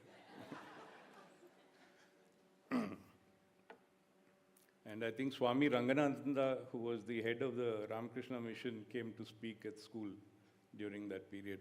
You must have had some influence on doing that. And the fourth and possibly the most important part of the role that he played was as a housemaster. Unfortunately, I wasn't in his house, so I can't say too much about it. I'm sure my friend Ravi will speak more about that after this. But I did a quick survey of my classmates and friends who were in his house, and they essentially said that things that have already been said in great detail by Kumaran and Harish and others, that he was fair, compassionate, and managed the balance between strictness and discipline and treating sensitive young minds the way they needed to be treated very well.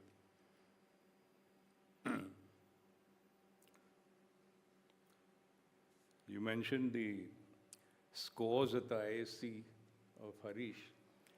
Mr. Iyengar achievement in chemistry was great. In our year, for example, out of, I've got the figures, 43 students who did chemistry, 8 got 1s or 2s, which are the highest grades possible in the Cambridge examination.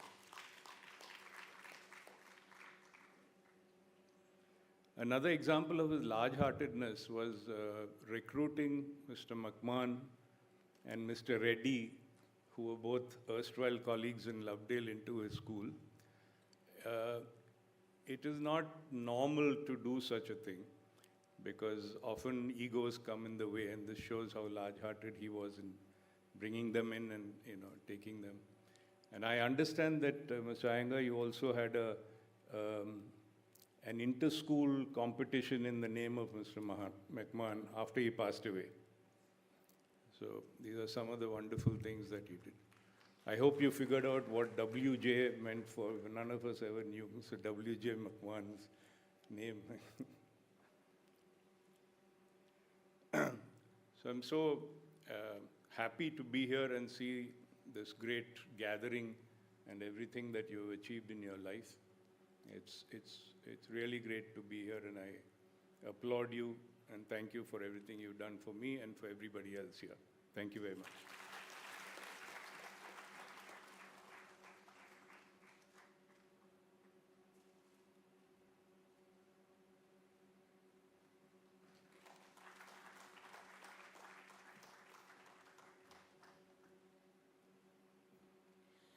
Next, we would like to invite Colonel Ravi Shanmugam to the stage.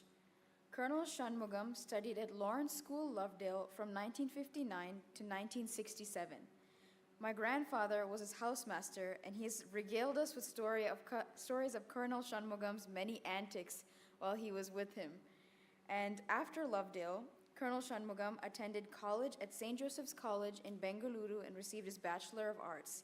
He then joined the Indian Army in the Madras Regiment, and after retirement, he worked as the Indian head for a company based in Florida. He is now married and has 2 daughters and is a big golf enthusiast. Please join me in welcoming Colonel Ravi Shanmugam with a round of applause.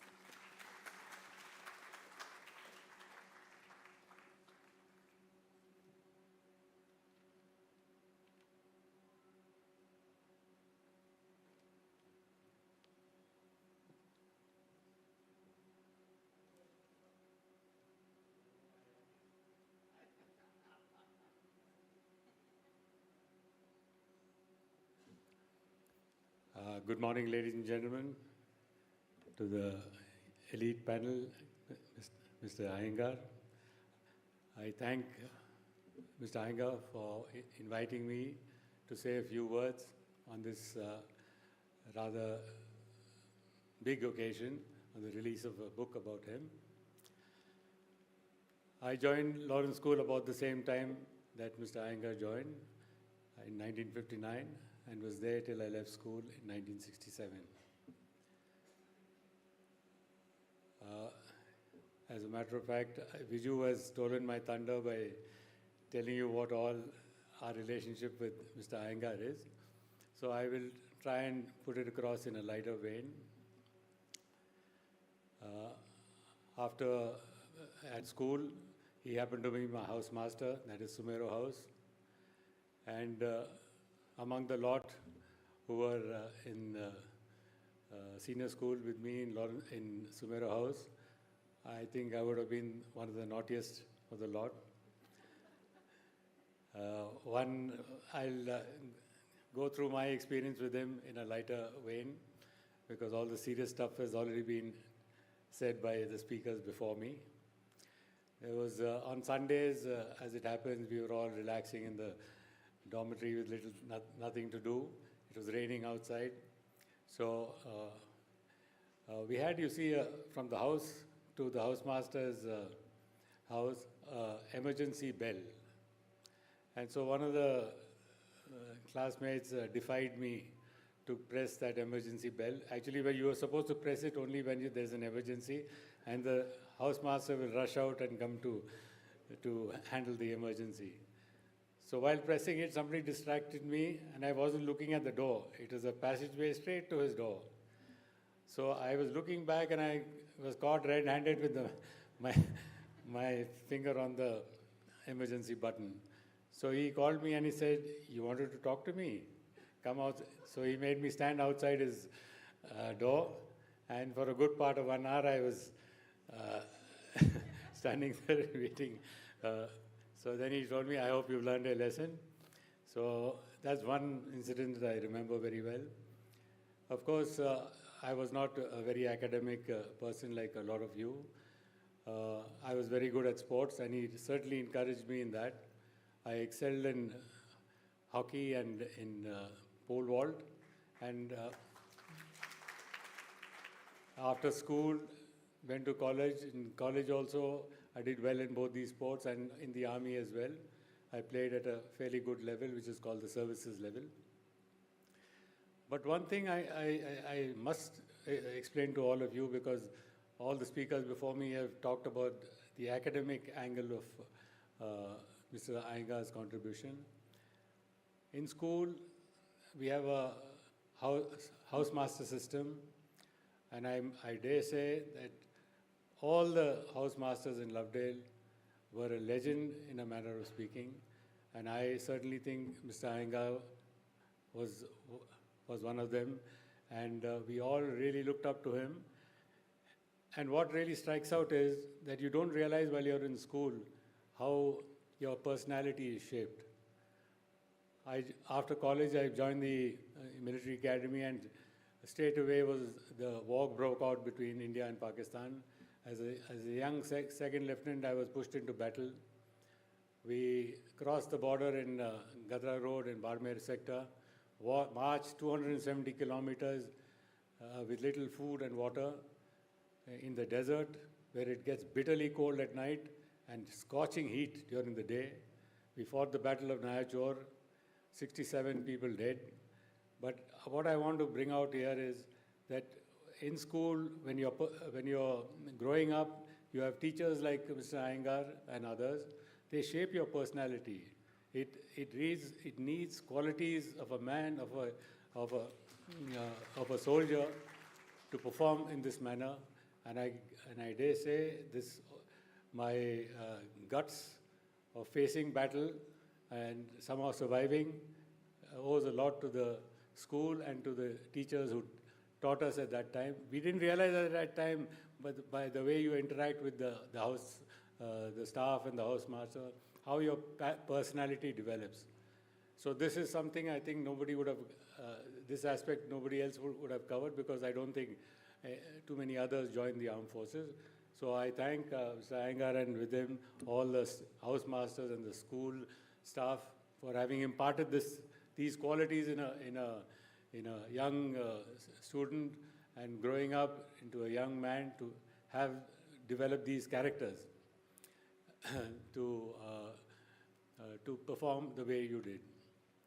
Apart from that, I think after school I didn't meet him. In fact, when I went to Madurai, but the time that I went to with Salim, Firdos and Wali Kapan, Mr. Iyengar was not present, so unfortunately I couldn't meet him. But I certainly remember the days of school when Mr. Iyengar was there, and not just me, all our house fellows, we really looked up to him. And of course his son, we called him Rampri. I noticed that his name is Ramesh. Wasn't it Rampri in school? His son? His name was Rampri. He was a young, I think 3 or 4 years old. So that's my memory of him. I think the daughter was born much later. So with this note, I'd like to thank Mr. Iyengar, Mrs. Iyengar, for the lovely time, the association I've had with him in Lawrence School. And God bless him, and God bless this book, that I'm sure it'll be of value to not just us here, for generations to come, to the student community and the academic community. Thank you very much.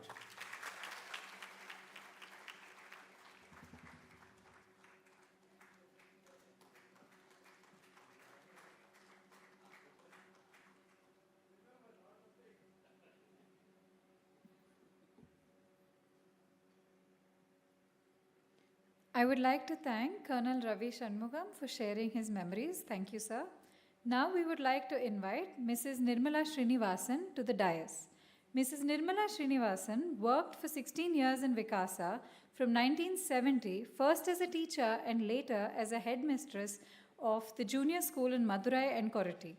From 1989 to 97, she worked as a lecturer in New Horizon College of Education, Bangalore, and then up to 2003 became the academic director of the New Horizon group of schools. In the same period of 98 to 2003, she was also the principal of New Horizon Public School.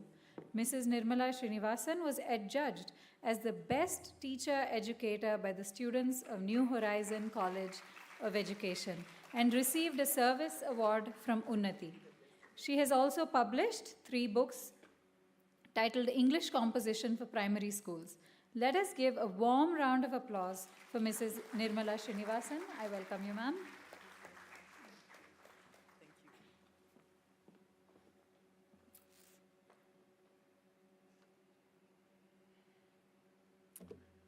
Can't tell you how happy I am to be here. Chief guest of today's function, Shri Hrishikesha Krishnan, mega superstar of Planet Vikasa, Mr. Iyengar,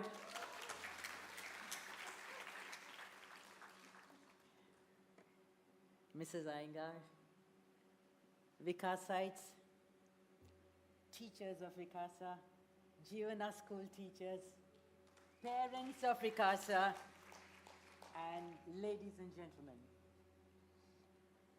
I'm so very happy to be here amidst all of you to celebrate a great educationist who led a small school to great heights and who made it a premier educational institution in a very, very short time.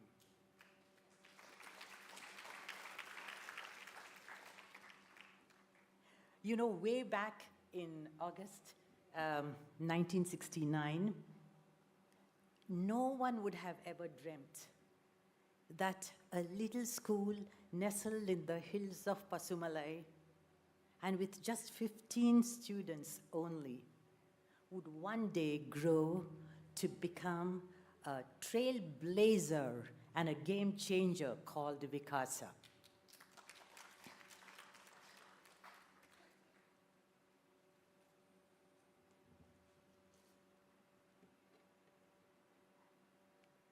I must remember with gratitude, with eternal gratitude, Mr. and Mrs. Henry, whose brainchild the school was, and to Miss Frances Goodall, who was the first headmistress of the school.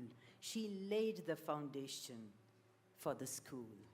She instilled in the students, many of them who are here, a love for nature, a love for books, a love for poetry, a love for the outdoor. And this is what was reflected in them. No child who went to the junior school in Pasumalai can ever forget the Wendy house, the jungle gym, the nature walks, and the visits by Robin Miller, who would show them reptiles, who would show them snakes, and who would let them even feel the python. Who can ever forget those experiences? These learning experiences were carried forward with greater vigor and greater enthusiasm when Mr. Iyengar took over as the principal of the senior school in 1973. When I saw the many faces of Vikasites and the teachers of Vikasa, I could feel the pride that they have for you, Mr. Iyengar, and for the beautiful Sundara Vikasa that you created.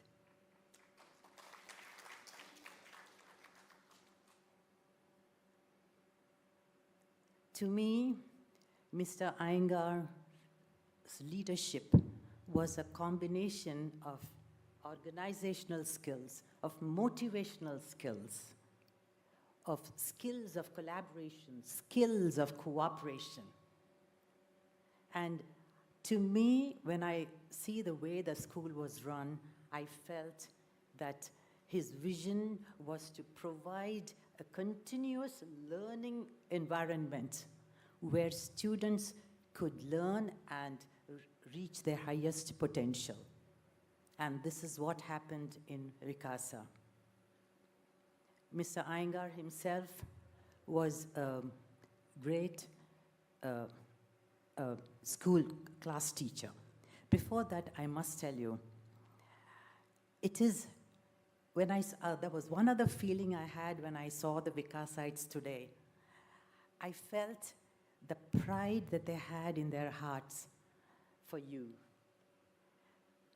And it is the same pride and with admiration that has made our Kumaran bring out this beautiful book in which many people have contributed articles in honor of Mr. Iyengar. And again, I must tell you one thing about this book that Kumaran has brought out. When I read this word Festschrift, I had no clue what it meant. I did not know what it was, I told you, and I didn't even know how to pronounce it. Then when I tried to do that, I was very glad I had all my front teeth intact. You know why? Otherwise, all you would have heard from me was nothing more. You see? And I feel that, joking apart, this is the very same pride mixed with a lot of filial love and admiration, love and affection that MS and Veena have for their father that has resulted in this beautiful, beautiful morning where a book is launched in his honor. Kumaran, I'm so proud of you. I'm very proud of you. I knew Kumaran's parents, and I still keep in touch with his family. And I was so very proud that when I learned that he was bringing out this book. As I told you, Mr. Iyengar's organizational skills and motivational skills, it helped students and teachers alike. It helped them, to bring out the best in them. Mr. Iyengar trusted his teachers, supported his teachers, and thus he created for himself his greatest asset, as I saw it, a band of brilliant teachers. And with this band of brilliant teachers, he formulated, he planned, and he implemented many activities like Harish and Kumran have told you about. Many activities in the school: carpentry, art, music, dance. And then people took part in outbound trips like the Duke of Edinburgh Award. And all these it is where the students learned to be supportive of each other, to be kind, to collaborate, to cooperate with each other, to appreciate another person, and to accept other people's opinions, even if it differed from others. I think this is what made a true Vikas site. And I think it made them as a good human being above all. And the congenial atmosphere was provided by Mr. Iyengar in that school. It was a very safe environment for the students. And they grew there and they developed to their fullest potential. And so, Mr. Iyengar, all the students here who are here owe everything to you. You are the one who created them, and you are the one who has made them as a good human being above all. How else better can you define education? That's okay, Nick. Not to worry, not to worry. It's just a stick, not me. Okay, so, when I see Vikas sites, and today I saw many teachers from Jeevana school also, how happy everybody is, how happy all your faces are. And that is a true reflection of the great regard you have for this outstanding individual who is here.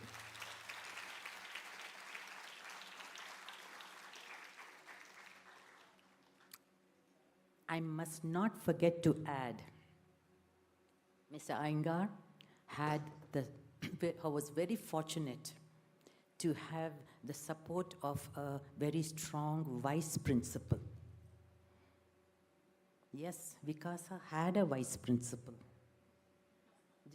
Did you know, Mr. Iyengar? There was a vice principal. Yes, and this, any of you know?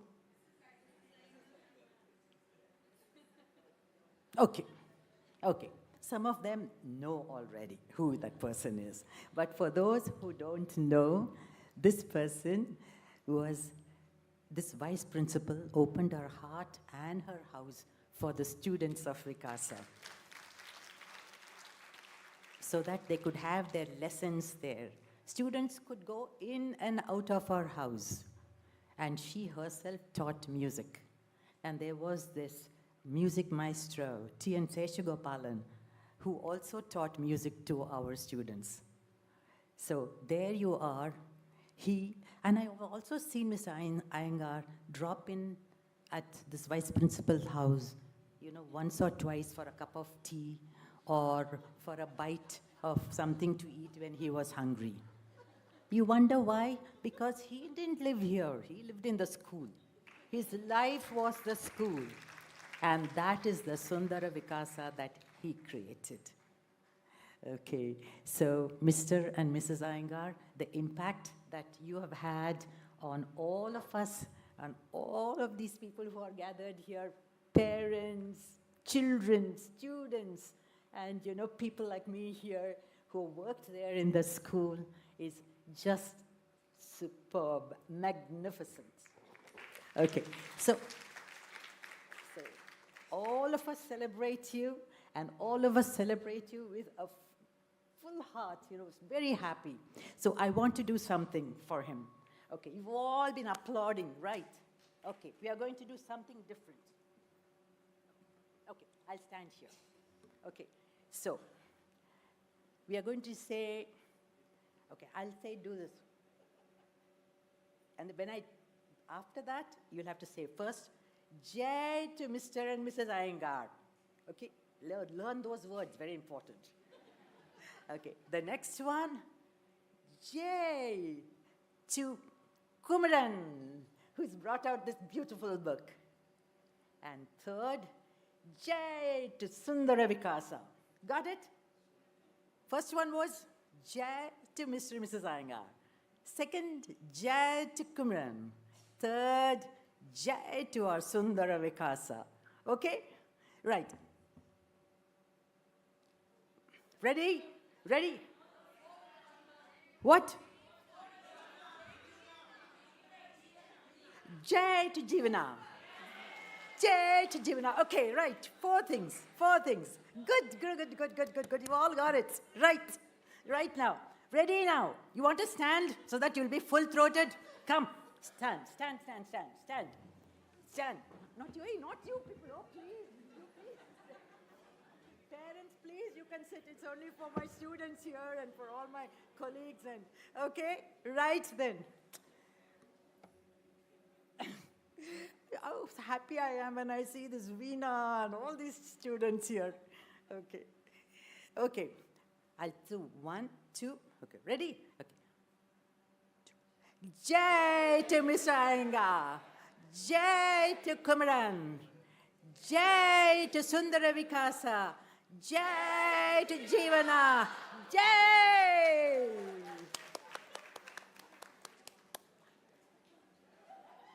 Thank you very much. Thank you, Mr. Iyengar. Thank you, MS. Thank you for your great hospitality. Veena, thank you very much. And it was lovely to see your children and MS's children. They've grown to be so beautiful. I was so full, when I saw them here and I was talking to them. So thank you very, very much for inviting me and making me feel so special. Thank you. Bye.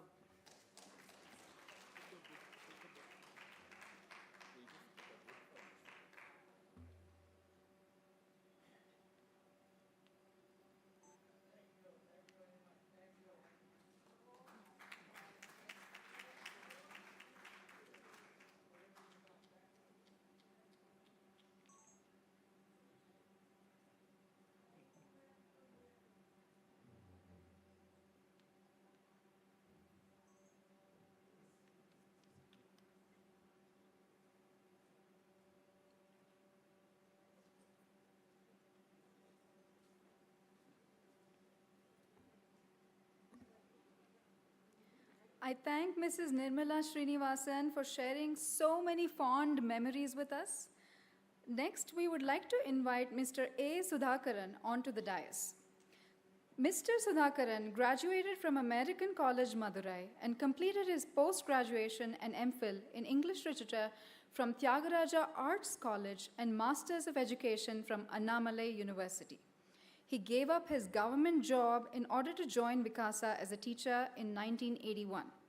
Later, he became the principal of Vikasa School and now serves as the senior principal of Vikasa Group of Schools. His bond with Vikasa spreads now across 3 decades. A recipient of the much-coveted Dr. Radhakrishnan Award from the state government, he treats his fortune of associating with Vikasa and more particularly with Mr. Iyengar as more valuable than any award under the sun. So let's give a warm round of applause for Mr. A. Sudhakaran. Welcome.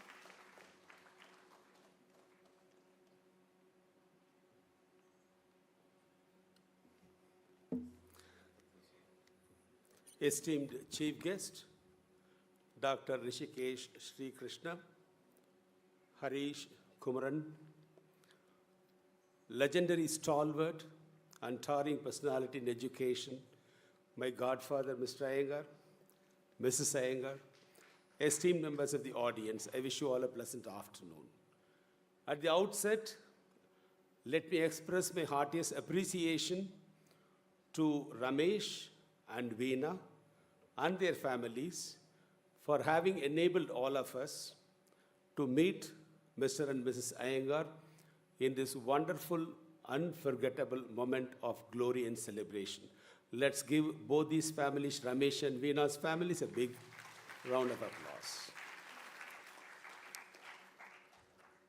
I joined Vikasa in the year 1981 and continued for 11 years as a teacher. before becoming principal at a later part of time, during which period I had close association with Mr. Iyengar. Every day was a day of learning for all of us. There were a lot of things which I learned from him, which later helped me, as well as a lot of former teachers of Vikasa, who became very efficient heads of various institutions in and around India. There were so many things which we learned. I learned that a leader has to be accessible. Instead of being shut within his air-conditioned room, we can always find him outdoor.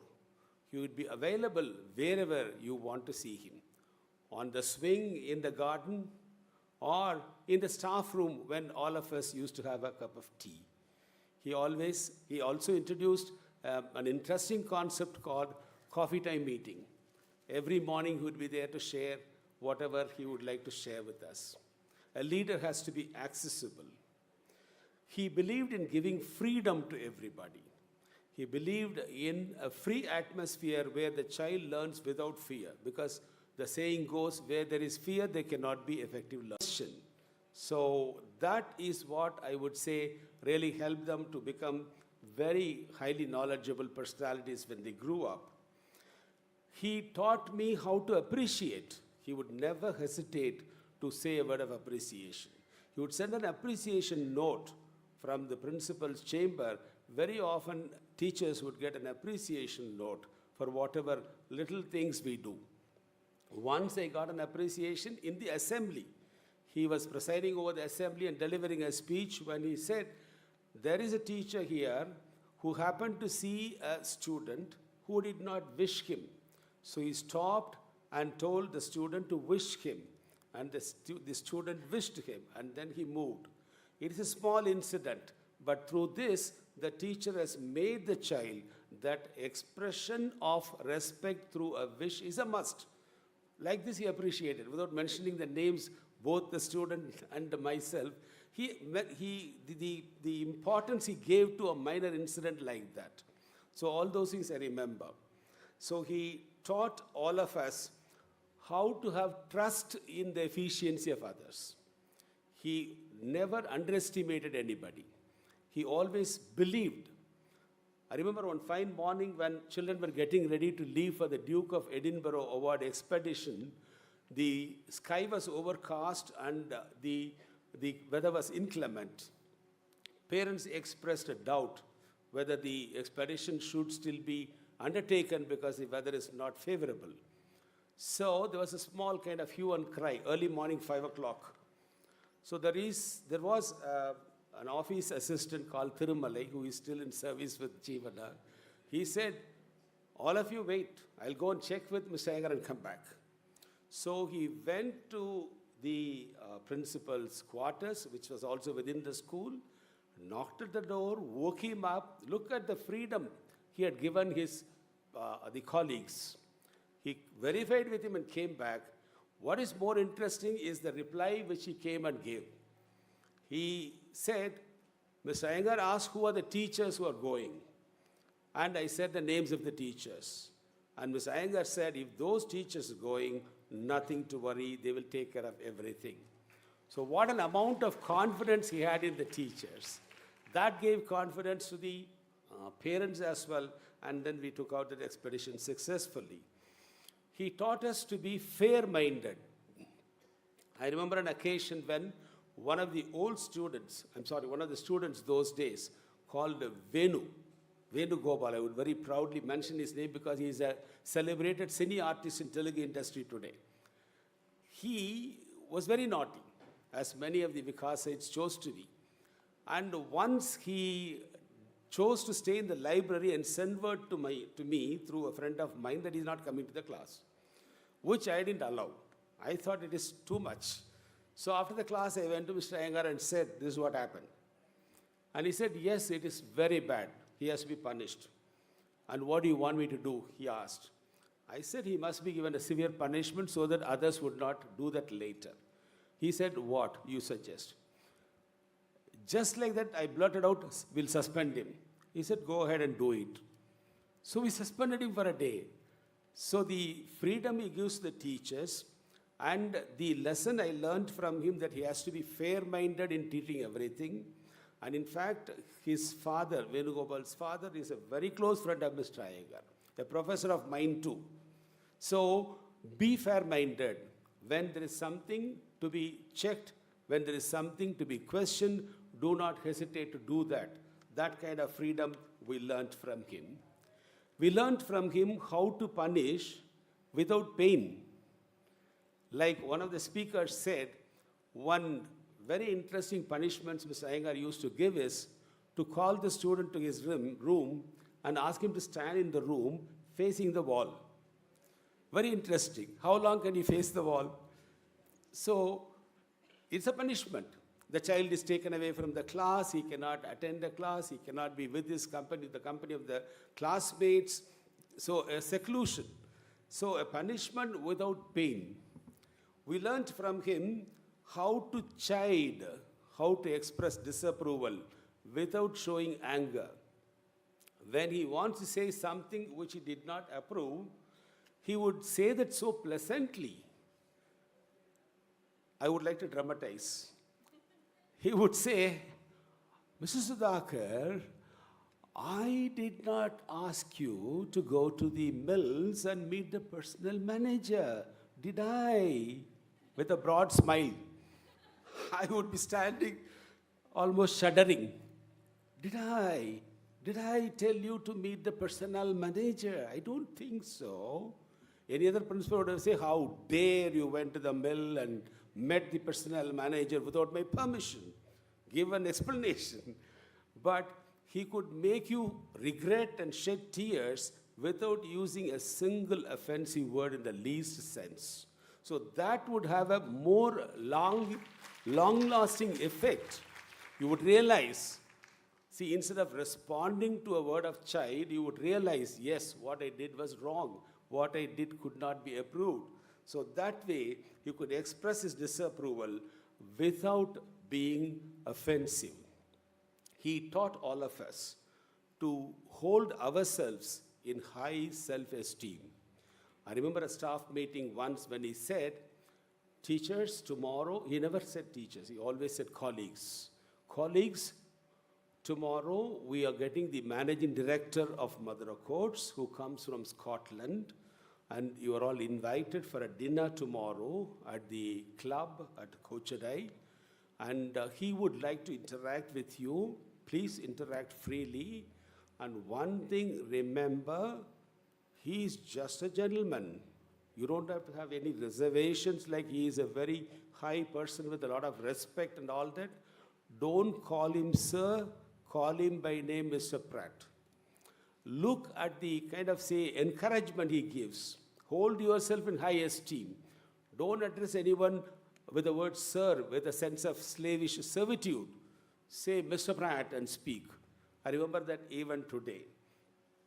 And he had never been a clock watcher.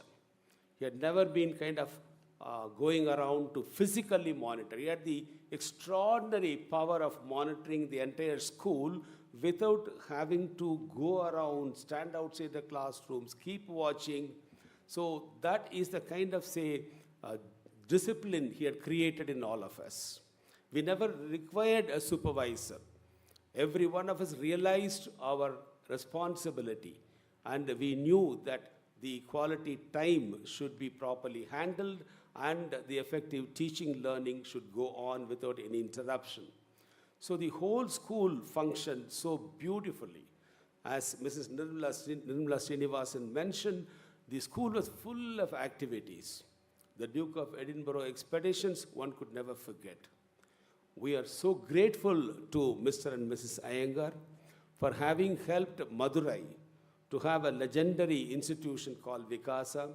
Today, I am the senior principal of Vikasa, and most of you would be happy to know that today Vikasa has 5 campuses at 5 different locations in Madurai. You would also be glad to know that an international educational agency called Global Schools Foundation from Singapore, who have more than 40 schools in about 12 countries, including places like Japan, UK, and so on, have taken over the management of Vikasa today. That means the quality of education which has been proved so well that the international recognition and acclamation has been given to Vikasa today. We are grateful to Mr. Iyengar for whatever good Vikasa is enjoying, and a very special thanks and appreciation to all alumni of Vikasa who have come over here, and all the former teachers of Vikasa and Jeevana. Thanks a lot for the opportunity.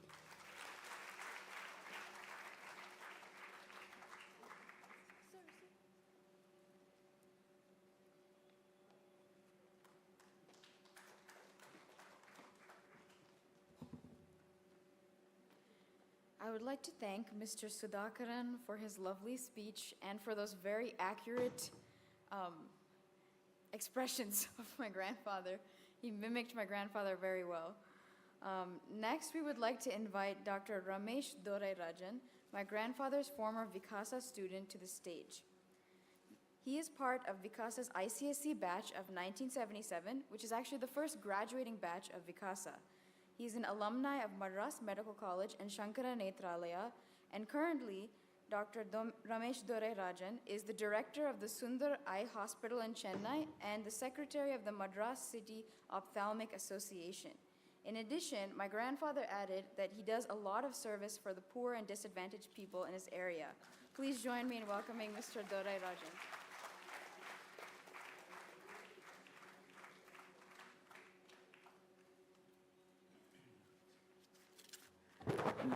Dearest Mr. Iyengar, Mrs. Iyengar, Professor, and TMS Kumaran and Girish, thank you. I thank the MS Ramesh for requesting me to speak a few words. I represent the 1977 ICSE batch. So we had a magical time in Vikasa, and I understand there are many teachers here. Can you just put your hands up? Who are all the teachers in this group? Till class 8, in Vikasa school, we didn't have any annual exam, no half-yearly exams. We just had a few class tests. How much fun was that? Then we also, weekly once, we had a floor polishing period.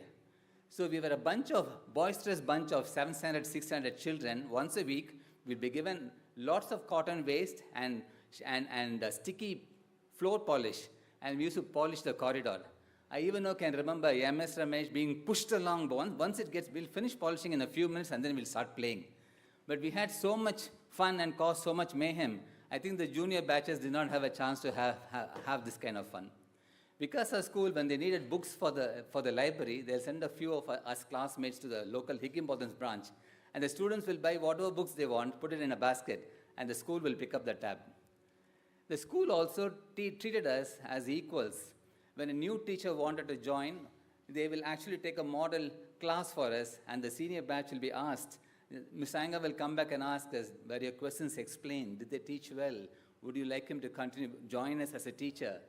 So he treated us amazingly as an equal, and many of us were surprised when he came out to the real world, that the real world is totally different. Ms. Iyengar had assembled an amazing group of teachers to assist him.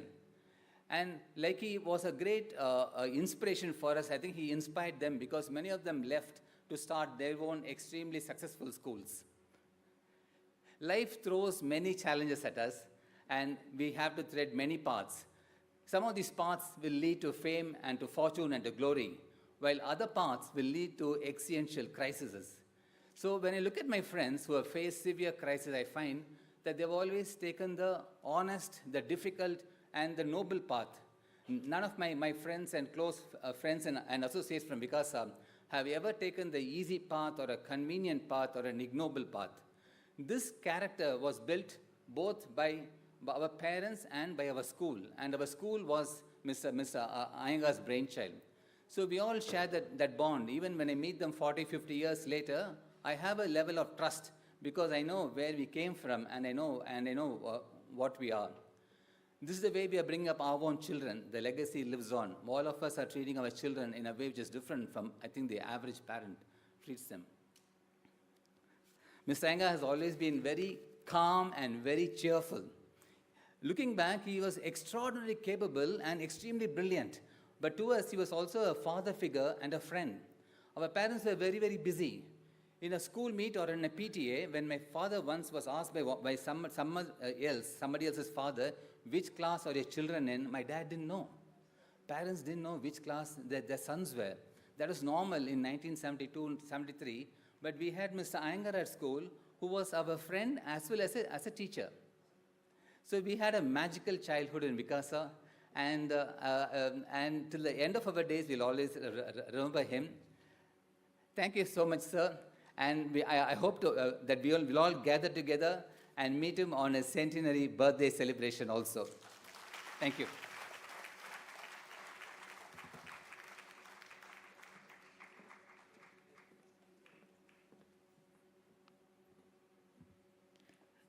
Next, we would like to invite Mrs. Nirmala Vishweshwaran ma'am to the dais. Mrs. Nirmala ma'am joined Jeevana School in 1994 and worked till 1997 as a teacher. She was then the headmistress and dean from 1999 to 2002.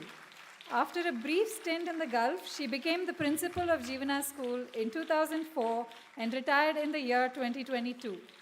Jeevana is synonymous with Mrs. Nirmala Vishweshwaran ma'am, and she has been an outstanding principal. With her diligent and sincere efforts, she created an excellent team and made Jeevana one of the best schools in Madurai. In reality, Mrs. Nirmala ma'am loves Jeevana School even more than Mr. M.S. Iyengar. Let us give Mrs. Nirmala ma'am a warm round of applause.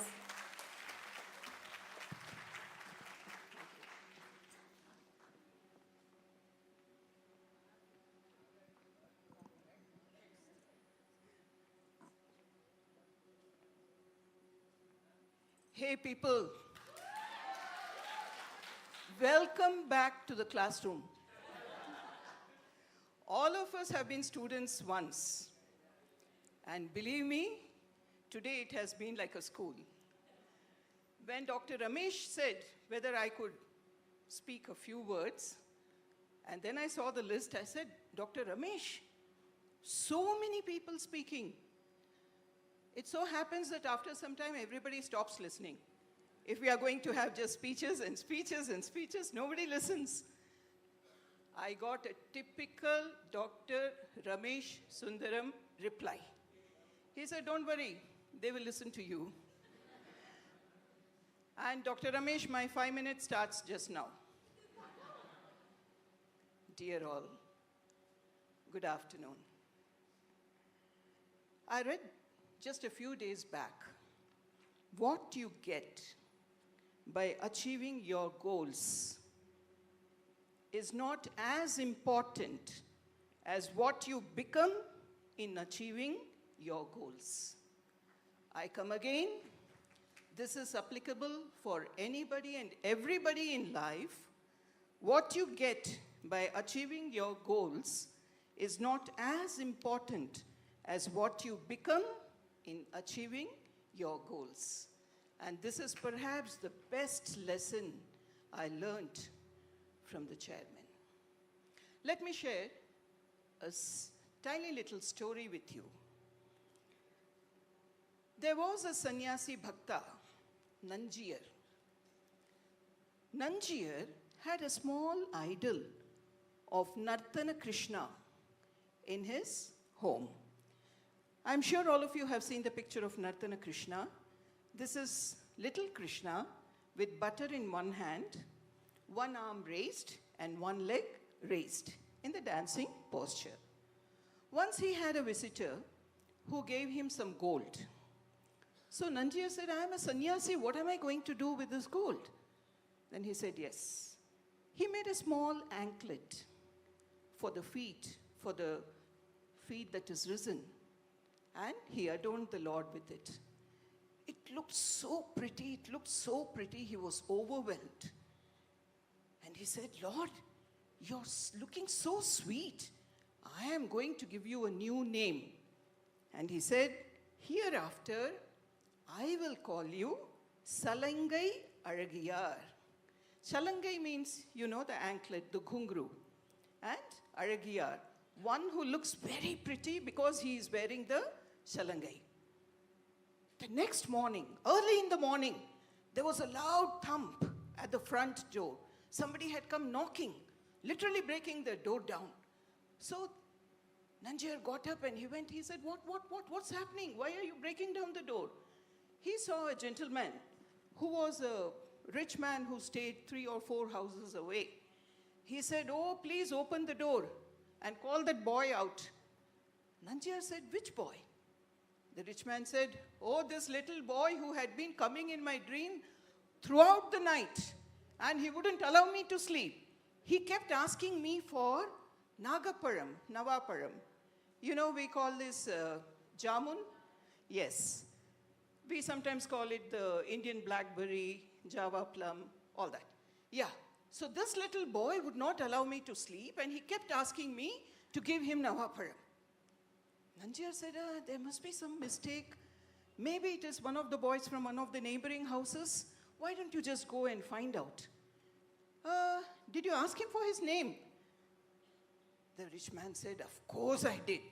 And he said, I live in the house of Nanjiyar, and my name is Salangai Aragiyar. When the saint heard this, he swooned. When he was revived, he said, Lord, what is this? I just gave you a name last night out of sheer love and affection. And you have introduced yourself to the entire world by publicizing my name, the name I gave you, Salangai Aragiyar. After all, you have more than 1,000 names given to you by so many rishis and munis, and yet you prefer to introduce yourself by the name given by this humble person. Yes, people, we all know that God wants only sincere and true devotion, straight from the heart. God does not expect anything from anyone except this. The chairman is like that in Jivana. My experience with the chairman is limited to Jivana. And I have seen that whoever it may be, sir never makes any differentiation. He doesn't say teaching staff, non-teaching staff, new teacher, old teacher, senior staff, junior teachers, nothing at all. To him, everybody is in the same platform, whether it's a student or the teacher. Sir used to tell us, don't think you're superior just because you're a teacher. No, we are all on the same platform. Whether it is the security or the chairman. Yes, you heard me right, the chairman. Because sir always used to say, you're all working with me. You're not working for me. This was his greatness. This is his greatness. And I tell you, this is what helped all of us to realize our potential. And all of us, by God's grace, have developed into good human beings. After all, that is the true purpose of education. And education is for a lifetime. Revered Mr. Chairman, sir, I thank you very much for all your blessings in my life. I am what I am today only because of you. Thank you very much, sir. Dr. Ramesh and Mrs. Veena and the family members, I must thank you all for ensuring that this book is written and for organizing this beautiful function and for inviting me to the same. Dr. Kumaran Sadashivam, we were all like, you know, the blind men in the poem, The Blind Man and the Elephant. All of us knew the chairman only from one angle. It was you who put all the angles together, shaped it into an amazing book, and gifted it to us in a platter. Thank you very much, sir. And all you beautiful people, thank you for your patient listening. God bless.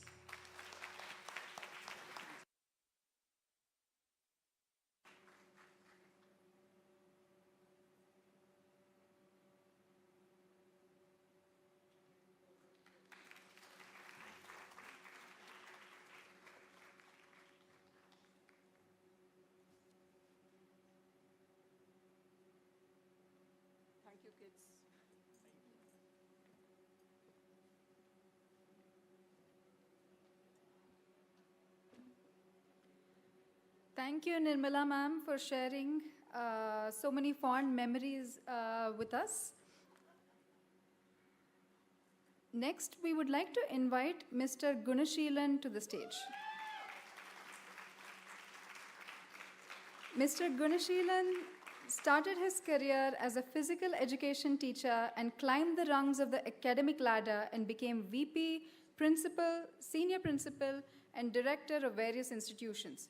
He was among the 5 principals selected from India as a principal of Maina School run by the Ministry of Education, the Republic of Maldives. He has more than 45 years of experience in education. Presently, he is the advisor to Physical Education, Jeevana School, Madurai. So please join me in welcoming Mr. Gunasheelan with a big round of applause.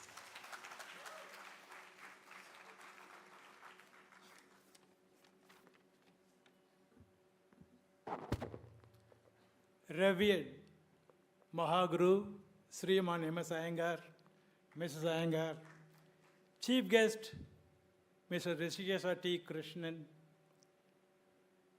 Dr. Ramesh, Mrs. Veena, the family members, my dear colleagues from Jeevana School, and all the well-wishers, my dear students, old and new. It's my pleasant privilege to stand before you and share with you some of my memorable moments that I have had the opportunity to share with Mr. Iyengar over the past 3 decades. Today, I'm reminded of the first athlete, Roger Bannister, who ran 1 mile in 4 minutes. But today I am asked to say a few words. I am given only 4 minutes to run a marathon race. How on earth is it possible? Because there are innumerable things to be told about Mr. M.S. Iyengar. However, I will try my level best to say something. I think most of the people have taken all the points. I'm left with very little points. We seldom come across a teacher with humble beginnings who go on to touch as many lives as Mr. Iyengar has and leave behind a legacy. I think that many of us can only aspire to reach. In my career spanning 40 years and still continuing, Mr. Iyengar has had a lasting impression in a lot of us, and this gathering and the book launch is a small testament to it. Way back in 1988, I was fortunate enough to work under him in Bhavan School in Kodaikanal. Before that, I have worked under different principals in different schools. Mr. Iyengar stood out for his approach. He wholeheartedly and abundantly appreciated and encouraged people who were sincere. He always had an amicable approach to help people get better in their craft. His main focus was on the ultimate development of his students. His philosophy that each child is an individual that needs to be given utmost attention and care is a philosophy that will forever be etched in all of us and in Jeevana School. Teachers and others who worked under him enjoyed utmost academic freedom.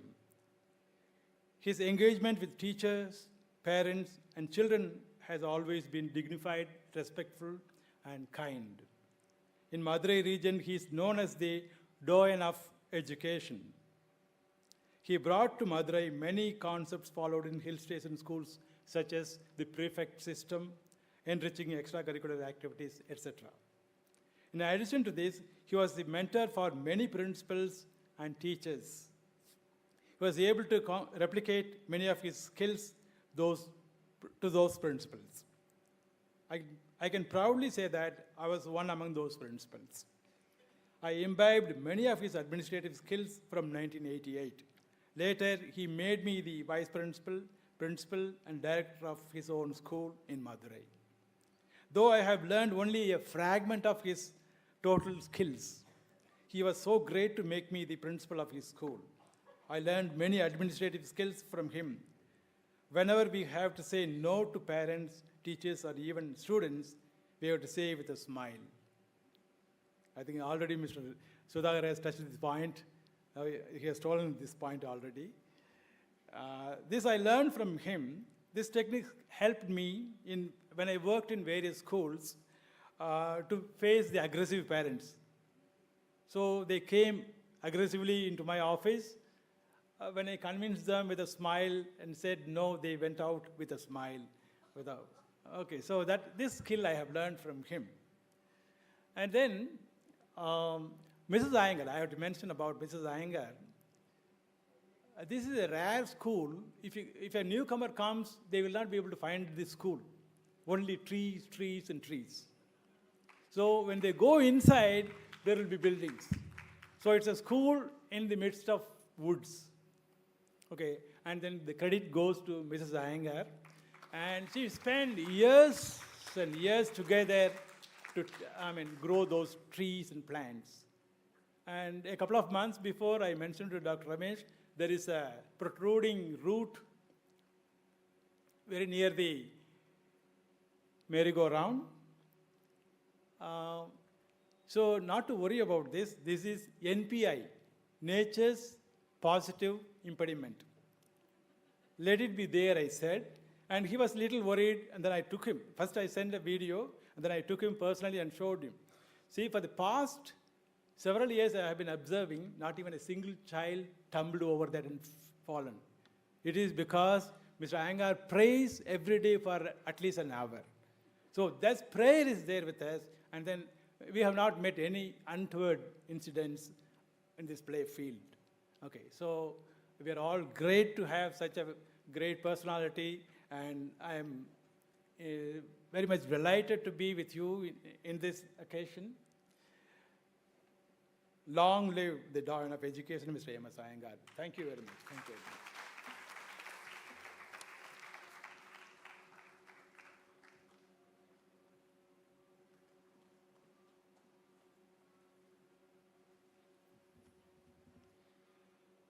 Thank you for your kind address, Mr. Gunashilan. And now we would like to invite Dr. H.S. Nagaraja to the stage. Dr. H.S. Nagaraja, or Dr. HSN as he's popularly known, is a distinguished educationist, committed teacher, philanthropist, member of decision-making bodies of several organizations, and a responsible social citizen. As the founder-director of BASE, Dr. HSN has painstakingly built a 400-member organization. BASE Educational Services is today a leader in the field of student training, offering a range of innovative training programs from students from class 5 to +2. Through his philanthropic activities, he has established and is actively mentoring and nurturing Prayoga, a nonprofit organization focusing purely on education research. Dr. HSN is one of the chief architects of Tapas, a unique social learning initiative where bright young students from weaker sections of society are provided intense training for IIT, JEE, free of cost. Also, Dr. HSN has authored over 35 books in physics and electronics. Please join me in welcoming Dr. HSN to the stage with a round of applause.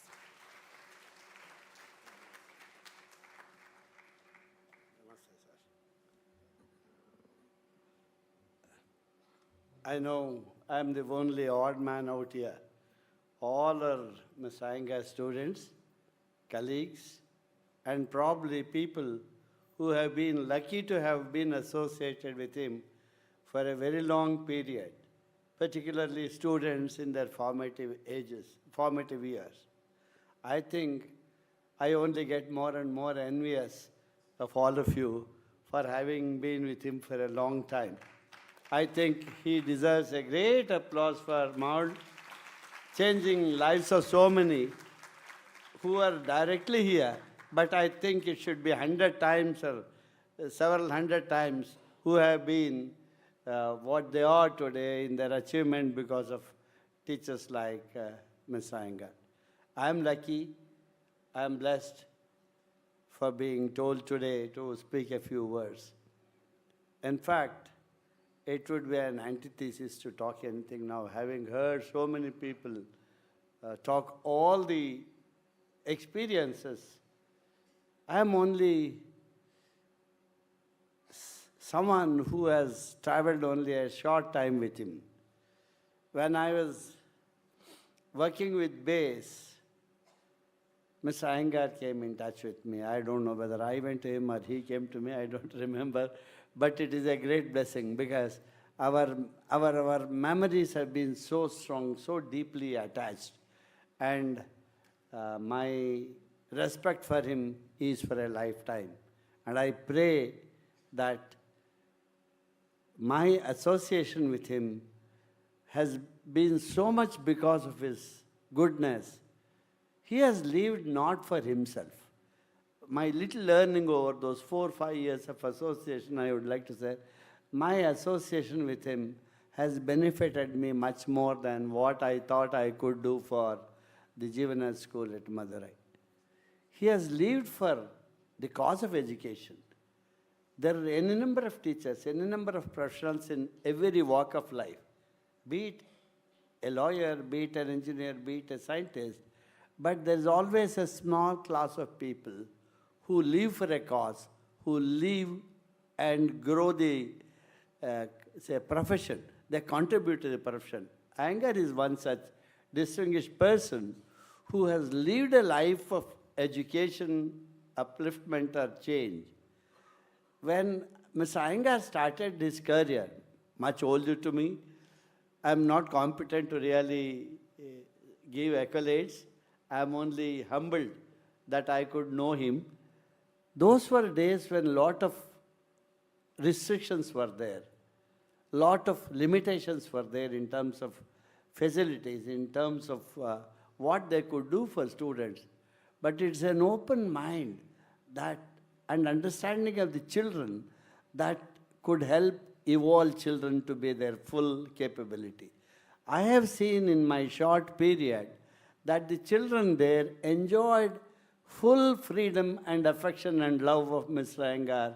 And I was lucky even that Mrs. Iyengar has, she has fed me in her home when I used to go. It was not a client-customer relation. It was a relation between two human souls. That is the great thing I should say I enjoyed with Mr. Iyengar. And I saw a lot of freedom for the teachers when I was associated there. And in fact, he went on to the extent of saying, you people go to Bangalore, stay and learn and come back. And all that I want is our students should be better.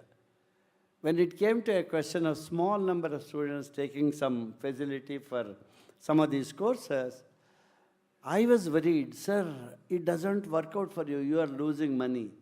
By trying to do something, you are losing money. He said, don't worry about it. Money is not the thing. Even if it means my spending from my pocket, some of those students would come up in life. And that is not counted in terms of what we spend on these people. He even said, children from other schools can come and take the benefit. His heart was always bleeding for the poor and needy. He would say, sir, we should do more for the poor, more for the needy. That is something which actually touched. And that is the way we were also trying at that time, like this Tapas program which has been mentioned. We could train about 80 children absolutely free. And for those who could not even travel to the city from their villages, even travel costs had to be borne by us. And that is the thing which I learned, Mr. Iyengar has influenced me. And I'm grateful to you, sir, and for your nobility. And the last thing I would like to say is his thirst for continuing or pursuing whatever he strongly believes in has never stopped. He also wanted to start something in Bangalore and Kanakpura Road, which I still remember. He took me all the way, come and see Nagaraj, there's a piece of land. Can I do something here?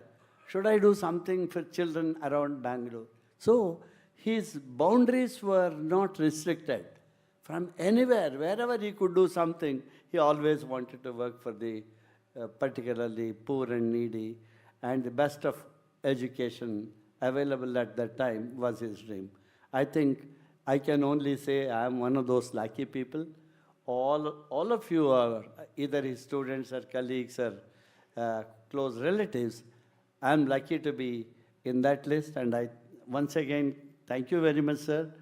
Thank you, Mr. Chair, President of today's function, Mr. Krishnan, Mr. Kumaran and Harish. But Mrs. Iyengar, I remember you have fed me, and those things are in my body. People say memory is not just in the brain, memory is all over. We were all probably 2 kgs, 3 kgs when we were born, and you know that 60 kgs, 70 kgs we have grown into is because of the food that somebody has given me, the vegetables somebody has grown. What we call as samajaruna is this. I think we are all a product of our system, and if we see beacons like Mr. Iyengar, I think there will be a memory recall for most of us, and we should be able to do something. And I don't believe in saying, you know, we should give back to this society. We are part of the system. We are part of that society. What can a part give to the remaining thing? It only consumes. We are all consumers in some sense, but if we consume less and not create nuisance, I think that's the greatest. This kind of lesson is what we see in Mr. Iyengar. Thank you very much. Thanks, Ramesh, for calling me and giving me this opportunity.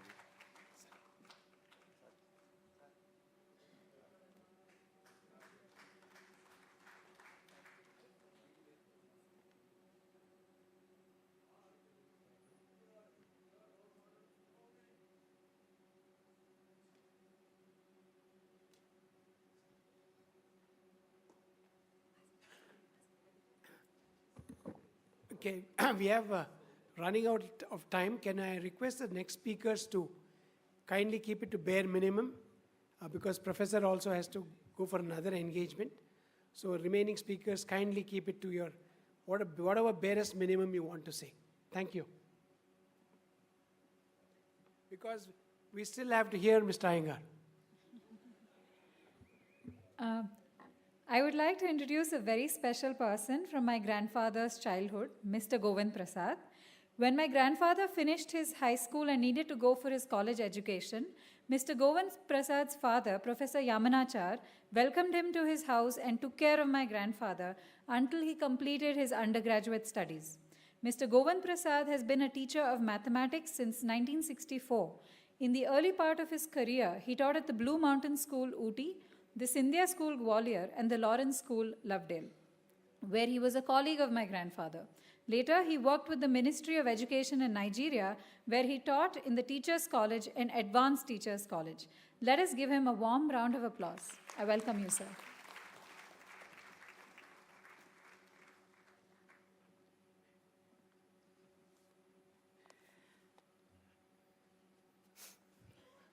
Good morning, everyone. Dear dignitaries on the dais and those who are not on the dais.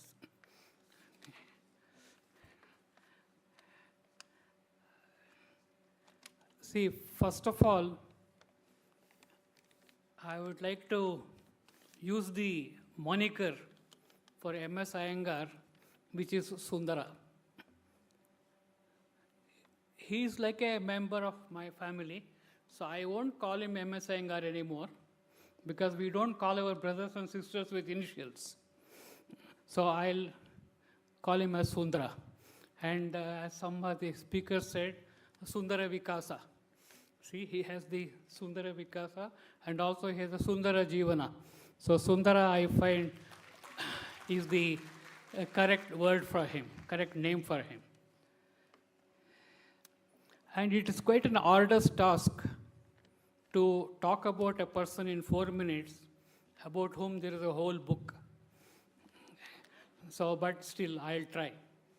I won't disappoint Ramesh. My father, Professor M. Yamanacharya, was a professor of philosophy at the University of Mysore. He taught logic and philosophy to graduate and postgraduate students. This was in the early 50s. I am Govinda Prasad, seventh of the 8 offsprings. We were 3 brothers and 5 sisters. We always lived in our ancestral home called the Vedagraham in Mysore along the Viceroy Road. Now it is called the Jhansi Lakshmibai Road. Sundara was introduced to my father by his brother Sri Janardhan,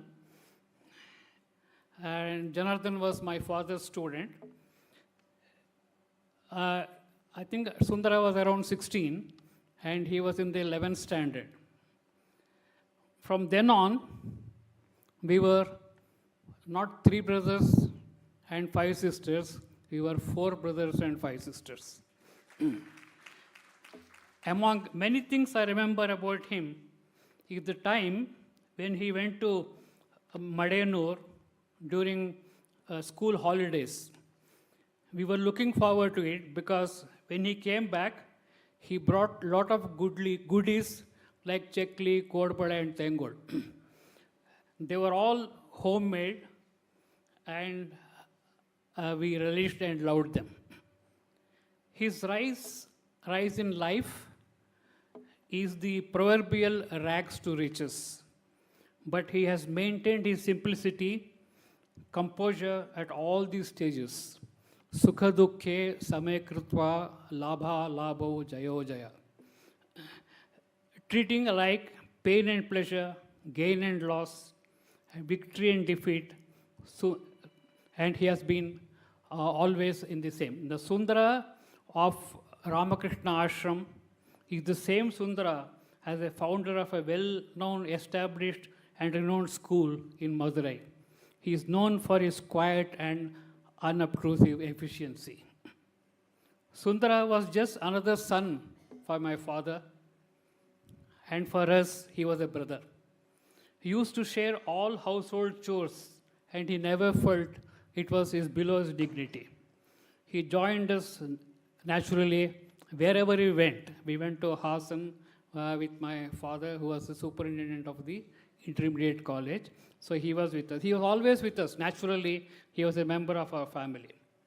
Sundara is known for his never say die attitude. His motto is D, D, D. Dare, dream, and do. He has a fetish for big pursuits. I think he was not satisfied with his profession on hand, though he did full justice to it. But the urge and desire to do something better was always there, and very strong at that. Perhaps that is the secret of all successful entrepreneurs. He earned such reputation in Madurai. They say there are 2 well-known Iyengars in Madurai, TVS Iyengar and MS Iyengar.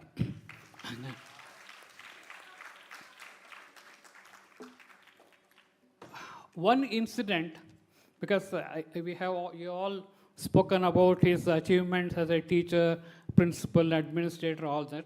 Something I was worried, but somebody might tell about this, but so far no one has talked about it, so it is quite fresh.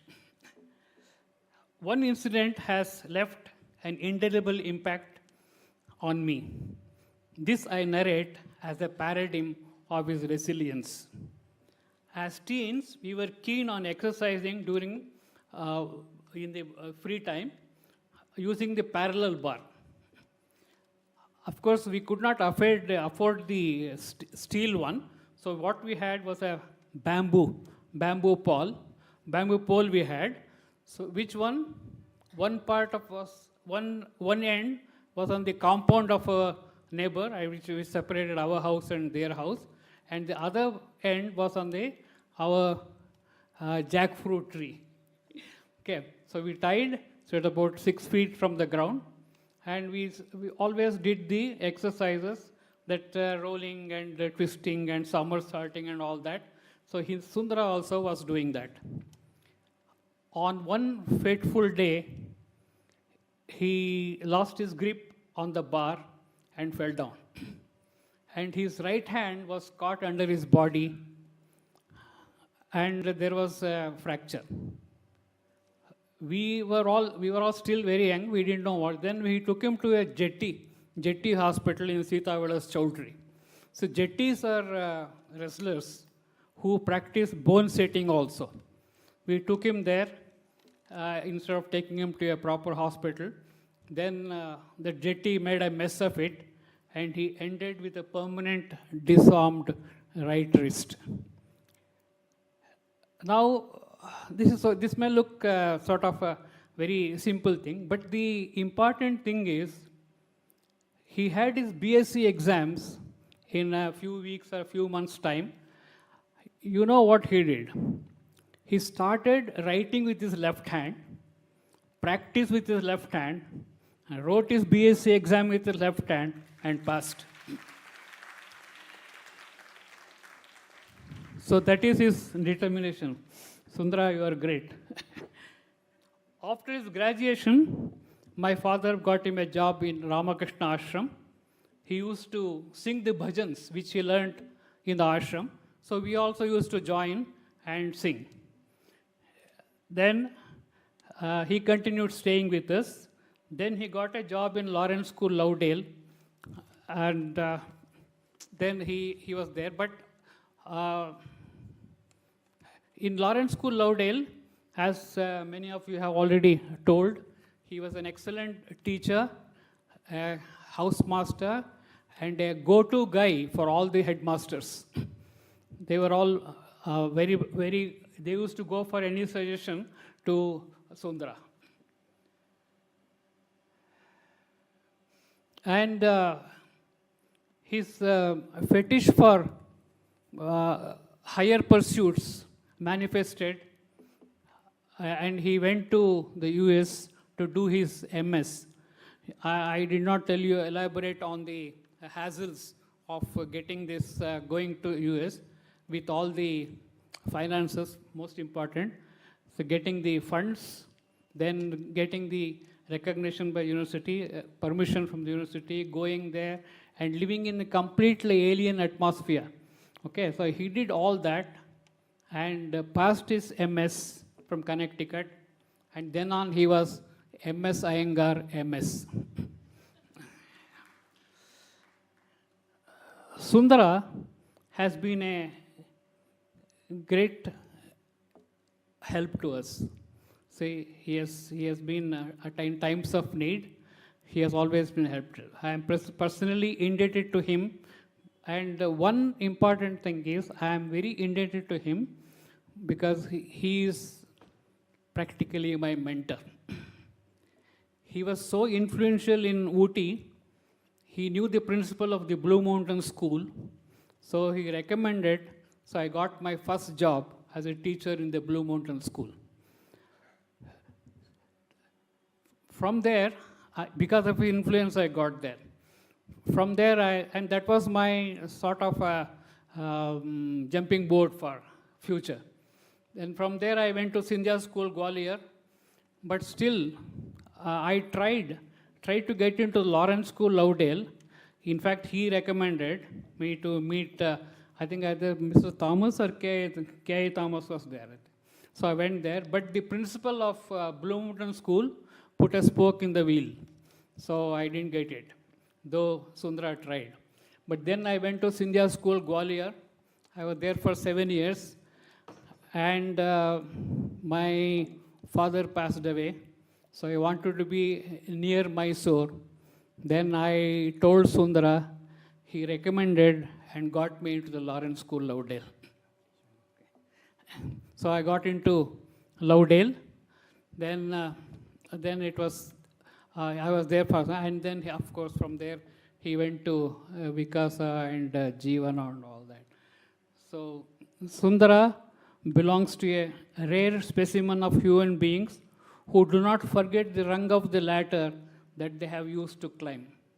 Sundara was instrumental in forming Professor M. Yamunacharya Memorial Trust.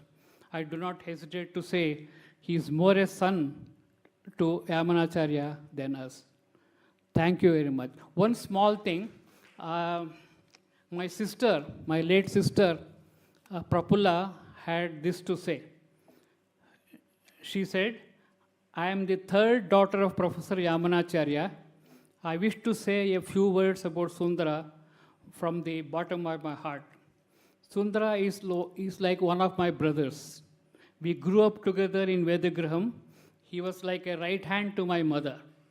His love and affection for us is unflinching. We have been watching his progress from his school days to the present day. The reason for his present status are his hard work, honesty, and kindness to all. Despite his success, he is so unassuming, humble, and simple. The reason for his popularity is his goodness. He has been highly efficient. I can say he reflects some of the traits of my father. No amount of expression of gratitude will suffice for the service he has done to us. We have never seen him get angry during our association with him. He has such serene qualities. I pray to God for his abundant blessing on Sundara. Thank you.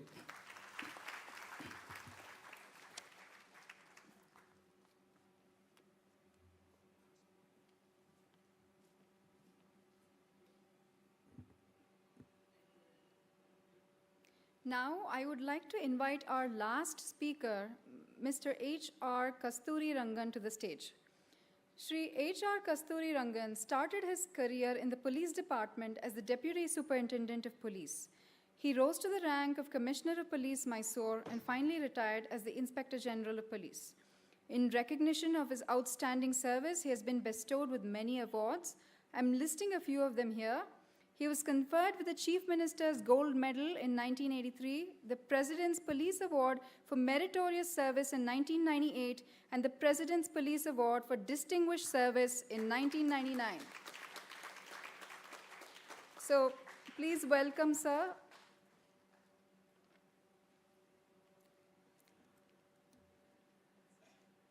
Shri Krishnan on the dais,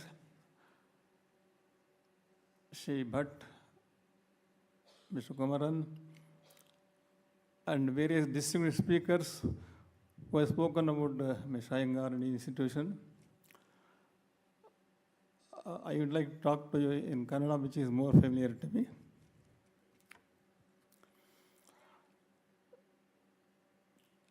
Shri M S Iyengar ಅವರು ನಮಗೆ ಪರಿಚಯ ಆಗಿರೋ ಸುಂದರ ಅಂತ ಹೇಳಿದ್ರಲ್ಲ ಈಗ ಹಿಂದಿನ ಅದೇ ಥರನೇ ಮಧುರೆ ಸುಂದರ ಅಂತ, ಏಕೆಂದರೆ ಅವರು ಮಡೂರಾದರೂ ಇದ್ದಿದ್ದು ಮಧುರೆಯಲ್ಲೇ ಅವ್ರ ಜೀವನ ಎಲ್ಲ ಅಲ್ಲೇ ಕಳೆದಿದ್ದರಿಂದ ಅವರು ಎಷ್ಟು ದೊಡ್ಡವರು ಅಂತ ಅನ್ನೋದು ಬರೀ ಕೇಳಿದ್ದೆ ನಾನು.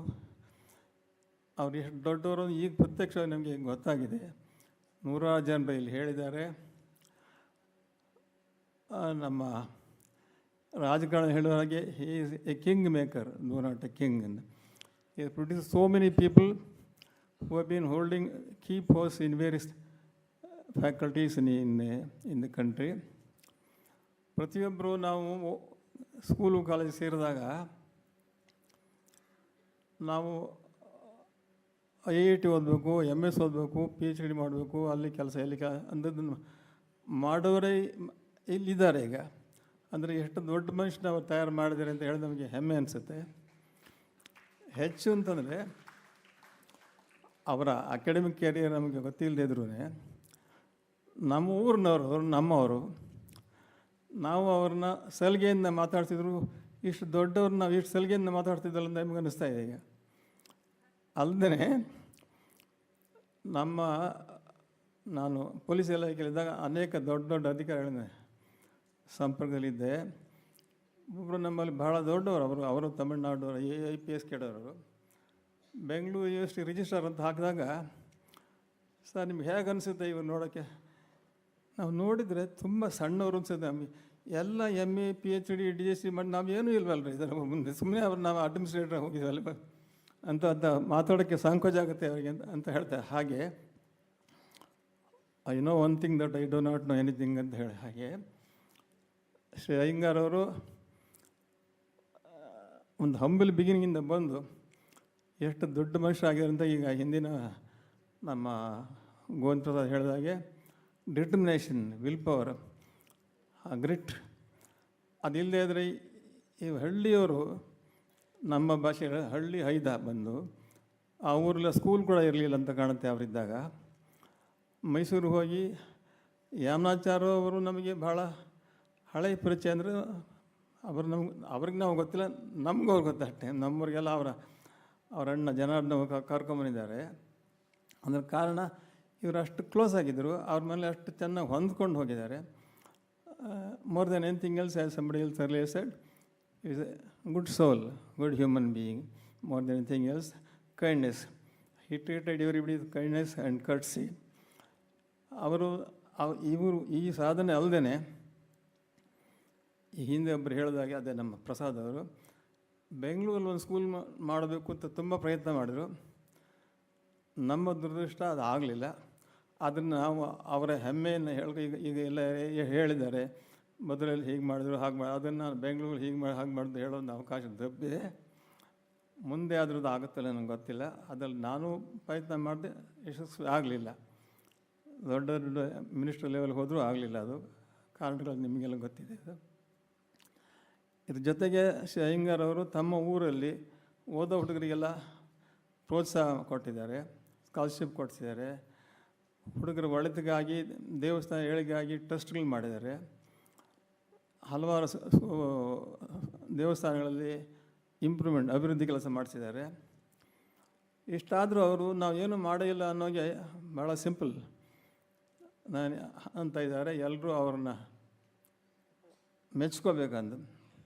ಹಿಂದೆ ಒಬ್ಬರು ಇದರಲ್ಲಿ ಸ್ಪೀಕರ್ ಹೇಳಿದರು, ಈ ಎಜುಕೇಷನ್ ಪಾಲಿಸಿ ಇವರೇನು ಮಾಡಿದ್ದಾರೆ ಅದನ್ನು ಫಾಲೋ ಮಾಡಿದ್ರೆ ನಮ್ಮ ಇಂಡಿಯಾ ಆದರ್ಶ ಆಗುತ್ತೆ ಅಂತ. ಅದು ಆಗೋದಿಲ್ಲ ಅನ್ನೋ ಹೇಳೋಕ್ಕೆ ನಾನೊಬ್ಬ ಇದ್ದೀನಿ. ಯಾಕೆಂತಂದರೆ ಯಾವತ್ತೂ ಯಾವ ಕಾಲಕ್ಕೆ ಇದನ್ನು ಯಾವ ಸರ್ಕಾರ ಬಂದರೂ ಒಪ್ಕೊಳ್ಳೋದಿಲ್ಲ. ಅಕಾಡೆಮಿಷನ್ಸ್ ಕೂಡ ಅದನ್ನು ಒಪ್ಪೋದಿಲ್ಲ. ಈಗ ನಾವು ನೋಡ್ತಾ ಇದ್ದೀವಿ, ಪೇಪರ್ ಓದ್ತಾ ಇದ್ದೀವಿ, ಅಕಾಡೆಮಿ ಸರ್ಕಲ್ ಒಬ್ರು ಹೇಳಿದ್ದು ಇನ್ನೊಬ್ಬರು ಅಪೋಸ್ ಮಾಡ್ತಾರೆ, for its own sake, not necessarily and merit. ಹಾಗೆ we are here because we can go forward. We are marking time in one place. ಅದು ಯಾವತ್ತೂ ನಮ್ಮಲ್ಲಿ ರೆವಲ್ಯೂಷನ್ ಆಗುತ್ತೆ, ನಾವು ಮುಂದಕ್ಕೆ ಬರ್ತೀವಿ, ನಂಗೆ ಗೊತ್ತಿಲ್ಲ. You hope it will come. ಇಷ್ಟೆಲ್ಲ ಹೇಳಿ ಅವರಿಗೆ ದೇವರು ಆಯುಸ್ಸು ಆರೋಗ್ಯನ ಕೊಟ್ಟು ಕಾಪಾಡಲಿ ಹೇಳಿ ನನ್ನ ಮನಸ್ಸು ಮುಗ್ತದೆ. ನಮಸ್ಕಾರ.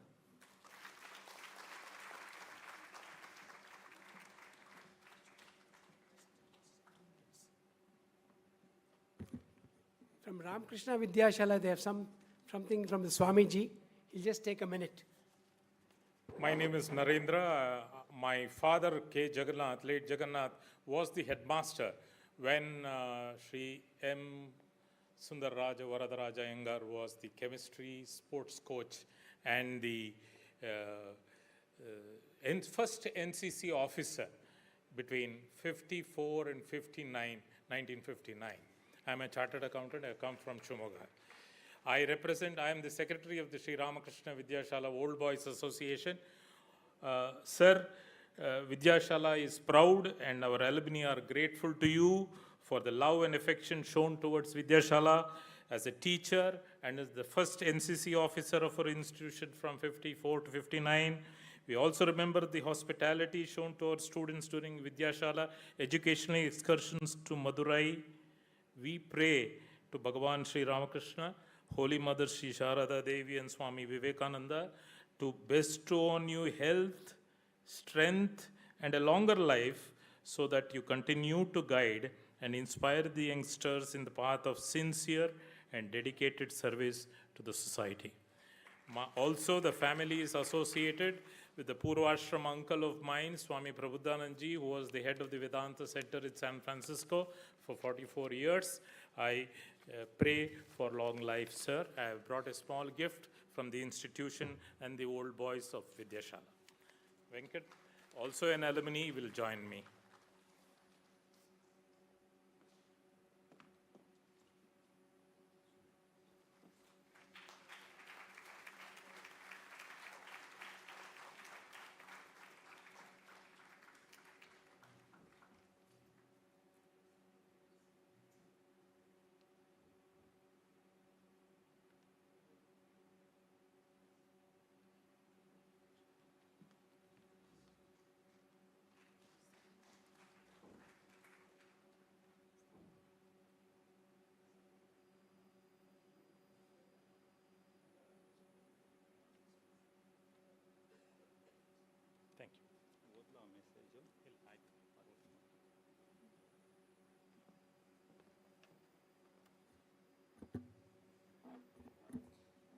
It has been extremely heartwarming and emotional for us today, listening to each and every one of you, sharing the profound impact Mr. M.S. Iyengar has had on your lives. All four of us grandchildren truly feel grateful to have grown up in his love and stewardship. Now for the moment we have all been waiting for. It is time to invite the man of the hour, the pride of his students, the visionary for his colleagues, and the anchor of our family, my beloved Tata, to address the gathering.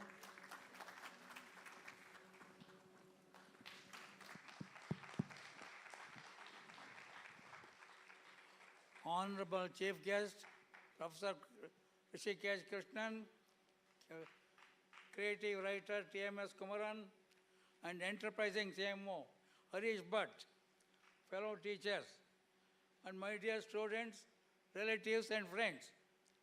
I am happy that so many of you have joined us on this occasion.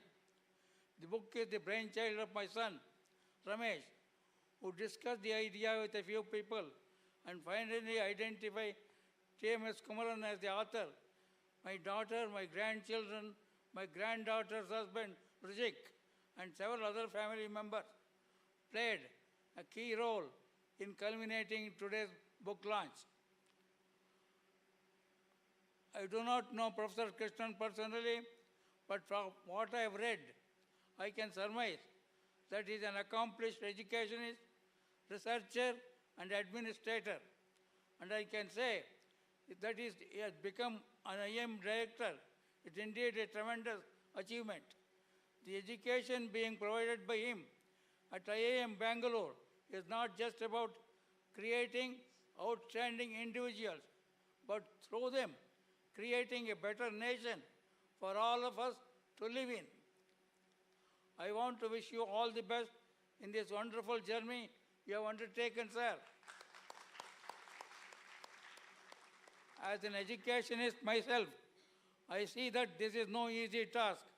I know you are a very busy person, and it means a lot to all of us here that you took time off to be with us today. TMS was in the second batch of Vikasa students. I recall him to be a quiet, diligent student. TMS, you have said it has been a labor of love. I do hope you did not regret taking up this onerous task, as you had interviewed several people, some of whom... Shall I hold the mic for you? Huh? I can hold the mic for you. Okay, go ahead. You have said that it has been a labor of love. I do hope you do not regret taking up this onerous task, as you had to interview several people, some of whom had difficulty communicating in English. I thoroughly enjoyed the wonderful chats we had over the last 3 years. I appreciate how meticulous you were in ascertaining the specifics related to personality, dates, and so on, to ensure that the book was so accurate as possible. In fact, you expressed a desire to visit my village, but could not happen due to COVID. You have done an admirable job. I am very grateful.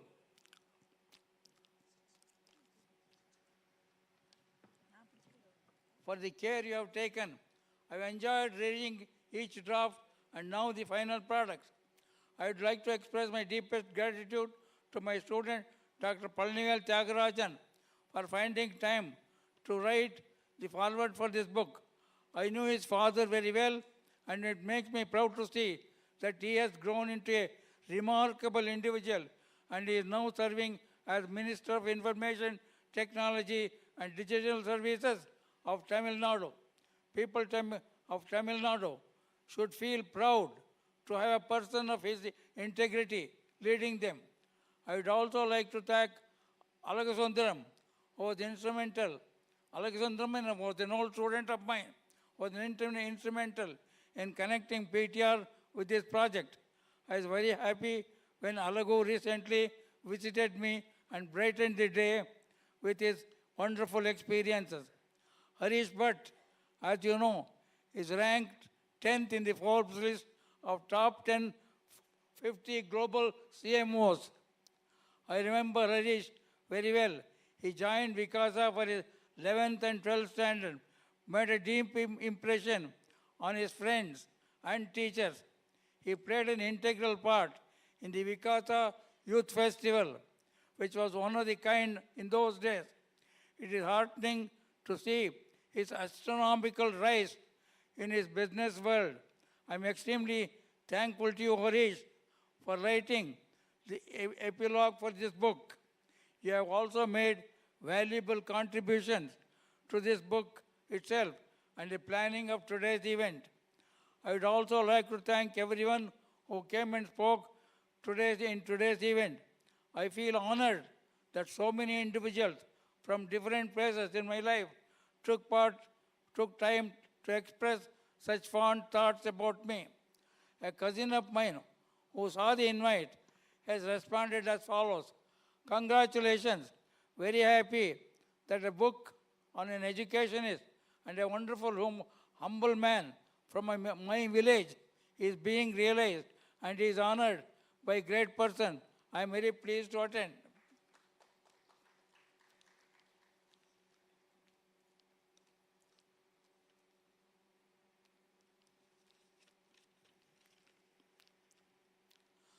Now I'd like to speak a little about my background.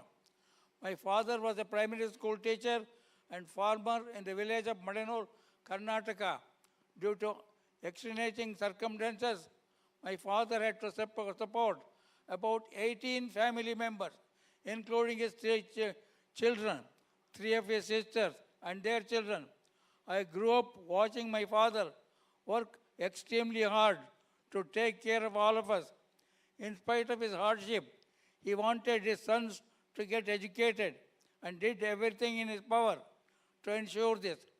I went to a primary school in my village, middle school in a slightly larger village, Shantigram, which was 6 kilometers from my village, and later went to Mysore to do my PUC and BSc.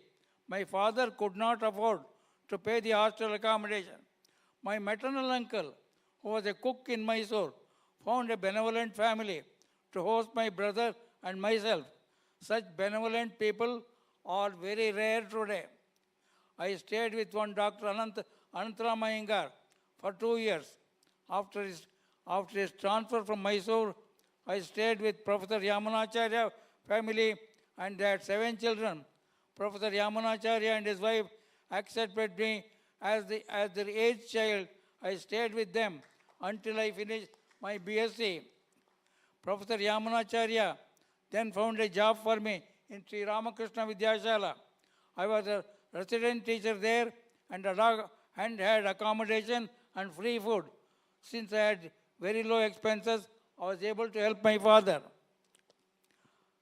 From here, I moved to Lawrence School, Lovedale, which was a great leap. It exposed me to a totally different culture. I was initially nervous, but my dear friend, Mr. McMahon, helped me a great deal. We went to become best friends until an accident took him away from all of us. The bonding I experienced with my students as housemaster in Lawrence School was phenomenal, to say the least. It is very difficult to achieve this in a day school. You are practically like a father to these students in these days. In those days, ragging was common and bunking at night for movies to Ooty was the norm from Lovedale. These smart kids would actually make the beds look like they were sleeping in them.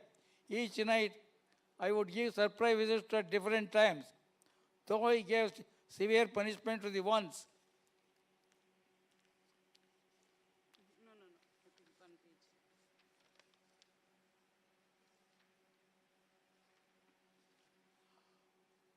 To broke the rules, they became extremely close to me later in life.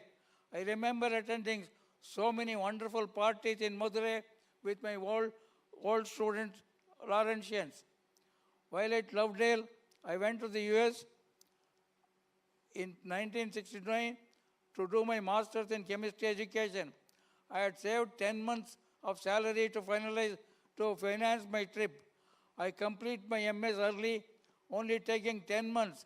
Though my advisor asked me to continue for one more year, I returned, as my wife was in Mysore taking care of both our young children.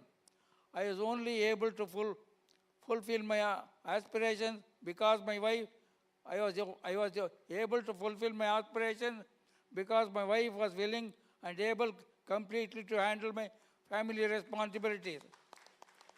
Her sacrifice is that at that time is something I can never forget. From then on to Vikasa, a wonderful treasure of memories. The education in the US had changed my mindset. Additionally, I was heavily influenced by reading the work of J. Krishnamurti. At Vikasa, I was blessed with the great support of Mr. Martin Henry, the managing director of Majora Courts, who allowed me to implement the experimental education practices. I enforced a ban on corporal punishment, which was the practice in several schools. Further, I abolished the rank system and adopted a grade-based evaluation instead. People of Madurai were shocked when I announced that we will not have exam till class 8. Many thought a Mad Hatter had arrived. These measures were taken to encourage each student to recognize their own interests and reach their highest potential, while eliminating unhealthy competition that often impacts children relatively. In fact, over time, critical parents came to appreciate these measures as Vikasa students performed very well. Some of the novel initiatives that was introduced were the Duke of Edinburgh scheme, the experimental international living, and an expanded availability of extracurricular, I shouldn't say extracurricular, co-curricular activities. After my time at Vikasa in '84, I started Jeevana School. I am happy that it's considered as one of the best schools in Madurai as it enters 40th year of my heartfelt thanks to all the teachers over the last 7 decades who have been my pillars of strength. Ideas remain only as thoughts unless they are translated into concrete actions. Without the support and cooperation of the teachers that I worked with, we could not have achieved all this. To my dear students, witnessing your growth and accomplishment has been the greatest reward I could ever ask for. I enjoyed reading all your messages on WhatsApp and respond quite well too. Thank you all for coming today in large numbers. It does mean a lot to me. It'd be remiss not to acknowledge the immense support my entire family has given me throughout my life. I feel the absence of my grandson-in-law and my brother, who are unable to attend in person as they are in the US, as they are all in the US. Special thanks to my wife, who has always been there through thick and thin. Once again, thank you all for coming today. I am overwhelmed to see the love and affection of so many. Thank you all.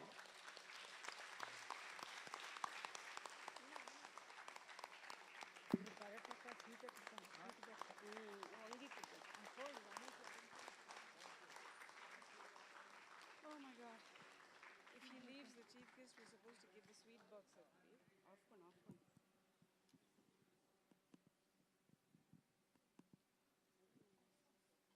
Thank you, Tata. That was very good. It's hard to pass that up, but my poor mom has to go now, and she'll be giving a very quick vote of thanks. So please welcome Mrs. Veena Sundara Heragu. Respected chief guest, our favorite author of the day, TMS Kumaran, Harish Bhatt, my beloved parents, and all those in attendance today. I'm so privileged and blessed to be chosen to give this vote of thanks. Unfortunately, we're so short on time that I'm feeling so rushed.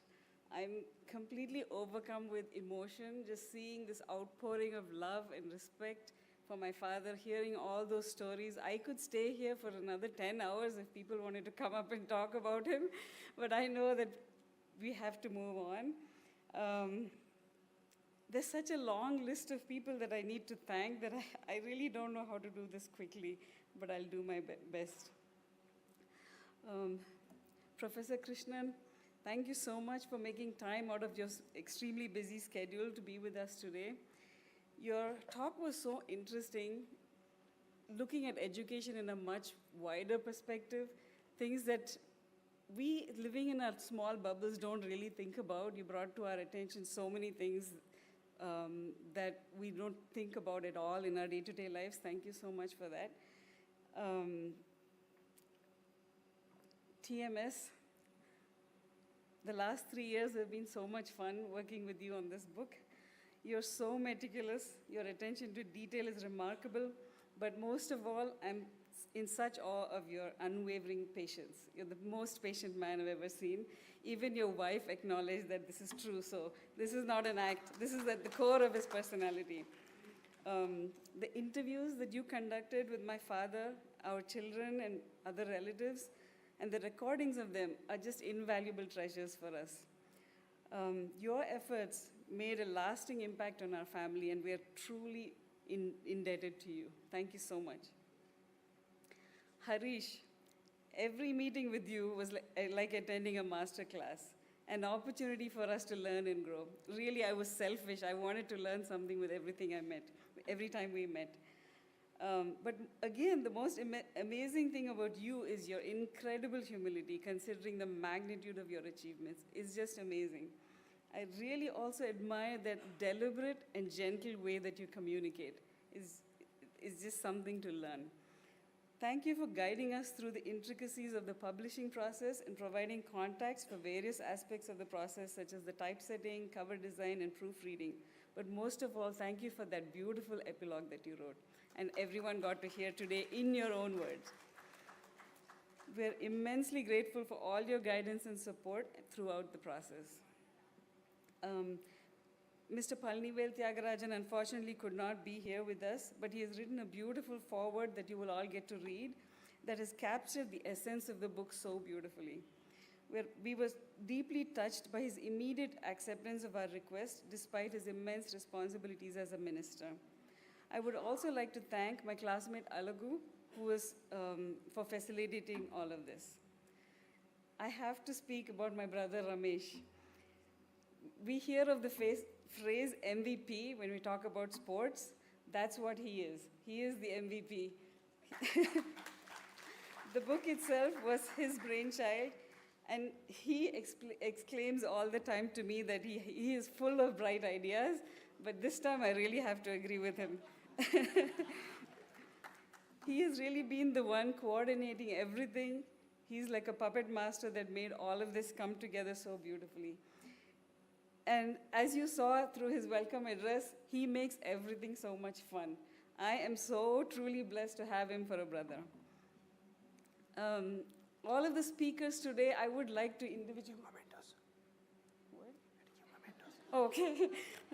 All of the speakers that spoke today, I would have loved to thank you each individually, but as you can see, he's already rushing me.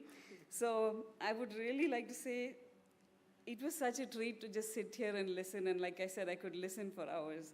Thank you so much for taking the time and effort to write those beautiful words and come and share them with us. I really appreciate it. We also had almost 30 people write tributes for the book. That's really my favorite part of the book. And I would like to thank them as well. A number of them could not be here with us, but I really would like to thank them for their effort. I would also like to thank all of the family members who worked in the background to help us in various ways, with a special mention to my Kichitaya, Mr. MR Krishnaswamy, who's always a pillar of strength in our family and there to help for anything. I would also like to thank each one of you who's here, either in person or online, viewing this event. The love and support was just palpable sitting here in this, I could just feel it. Jeevana School, huge representation. Thank you for all the enthusiasm. I would like to thank Ajit Iyer for typesetting, Shreya Chakravarti for proofreading, and Antara for the cover design. I would like to thank Aishwarya for pushing us to get a graphic designer and not accepting the first cover design. That's what led to this beautiful cover. And I need to thank one special person. This is my brother's son-in-law, Rushik Vartak, who's always working in the background, never out here. I told him I need to embarrass him today. Come out here, Rushik. He did so much for us. He played such a big role in getting the cover design and the audio visuals, the PowerPoint, anything computer related. He's the one who did it. Thank you so much, Rushik. I would like to thank Mr. Kiran and his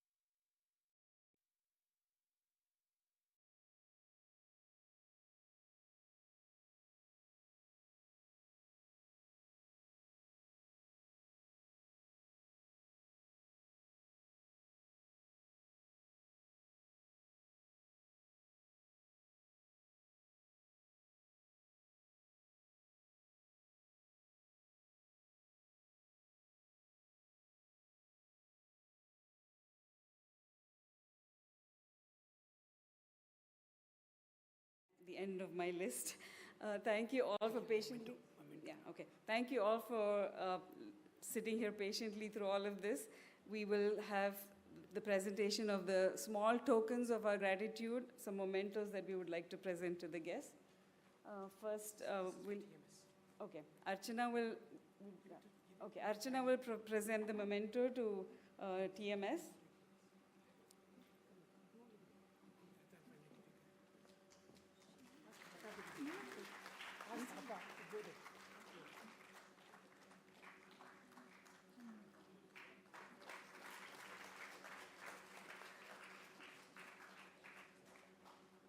Next, we will have a memento for Professor Krishnan.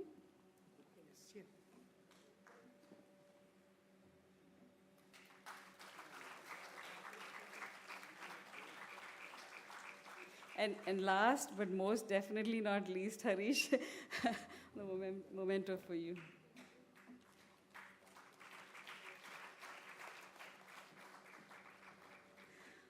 Thank you, everyone, for patiently bearing with all the delays and the long speeches. But as I said, it was thoroughly enjoyable to us, and we were also emotional. All the family is really emotional that all of you are here with us today. Please enjoy the meal. We will first rise now for the national anthem. Thank you.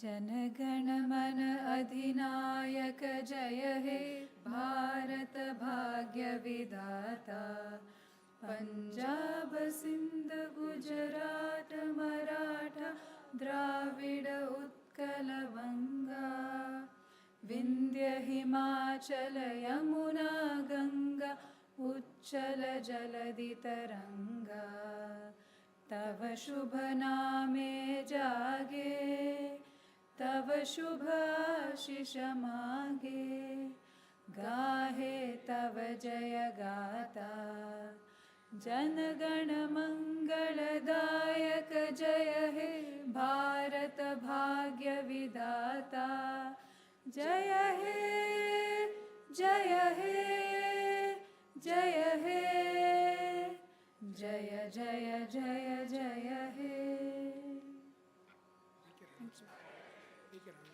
I have a quick announcement. People who would like to get autographed books of Mr. Iyengar and the author may come to the dais.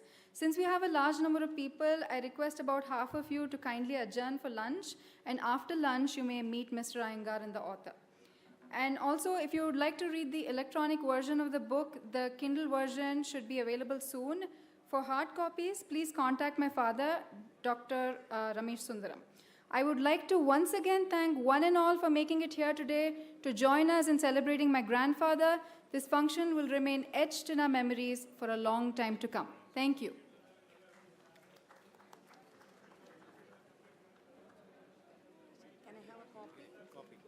Just Wait. Come slowly. Now, next half an hour, that's the work. Okay. You can come one by one, take your copy. Take it. Is Tata going to sit right here?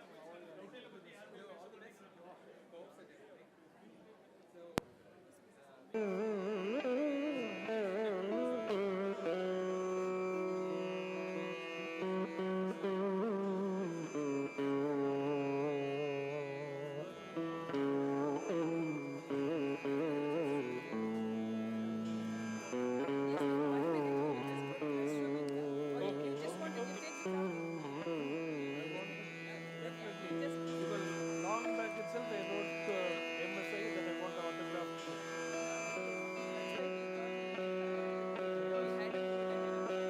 But a little unfair.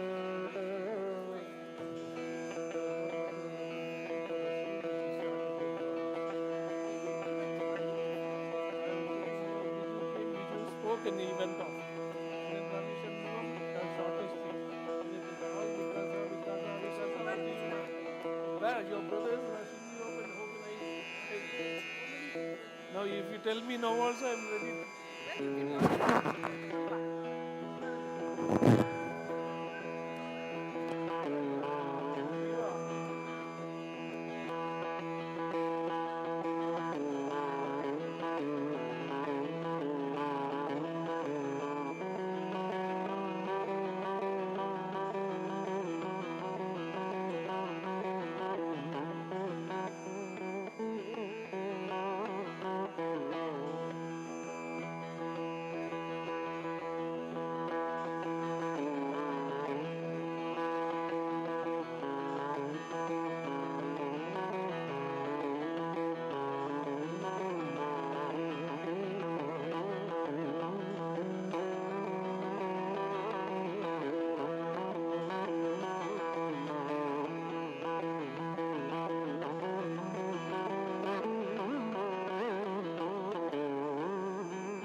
ಹಿಂದೆ live ಆಯ್ತಾ YouTube live ಆಯ್ತಾ ಈಗ ಹೆಂಗಂದ್ರೆ ನಂಗೆ ತಲೆ ಬಗ್ಸ್ಬಿಟ್ರೆ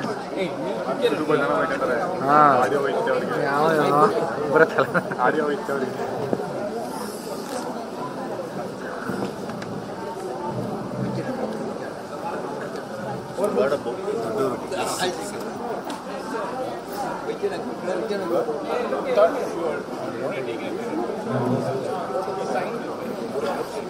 sir side hello madam side madam ಸ್ವಲ್ಪ side ಆಗೇನೆ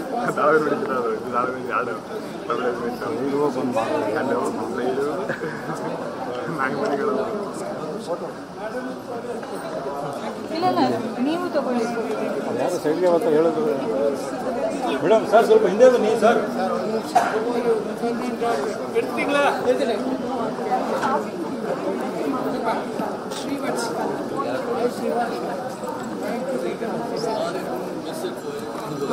sir ಸ್ವಲ್ಪ side ಹಾಗೆ. They are taking photos. Please don't crowd this region. Sir side. I request you to please, so they can also take the photos.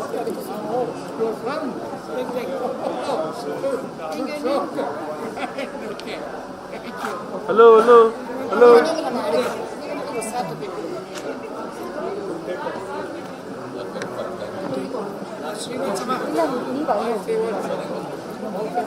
ನೆನ್ಸ್ಬೇಕಾ?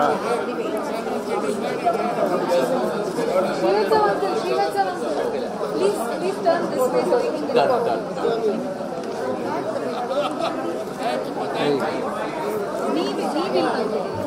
ಅಣ್ಣ words ಅಲ್ಲ Kiran bye ma'am distance ಆಗಲ್ಲ ma'am ma'am ma'am ಎಲ್ರದ್ದು photo ಬೇಕಲ್ವ ಸ್ವಲ್ಪ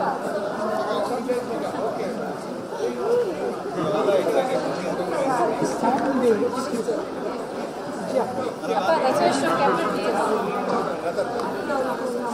Can you start from the side? It's okay. Come from the side. Turn this side.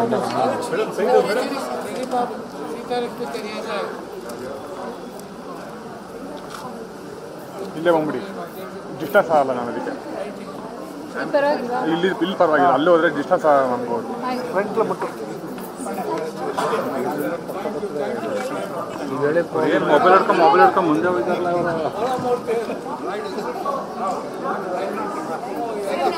Okay okay ಅಂದ್ರೆ ಚಲೋಣ sir side hello sir Side.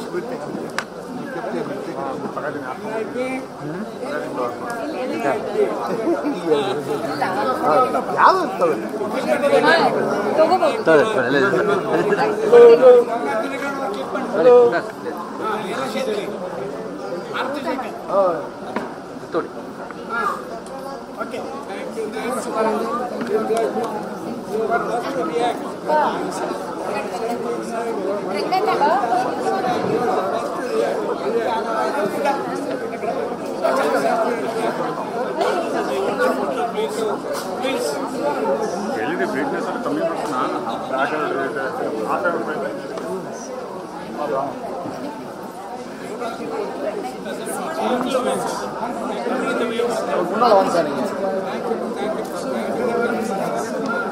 பார்க்கிறீங்க இது நல்லா இருக்கு சார் இது நல்லா இருக்கு சார் பாருங்க சார் கொஞ்சம் தள்ளி ஃபோட்டோ எடுங்க சார் கொஞ்சம்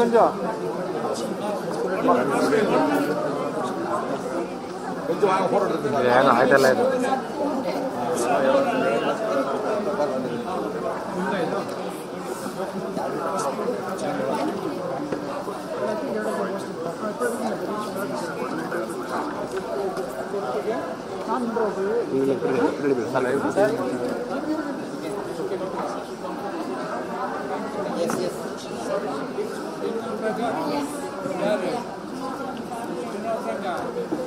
Ma'am?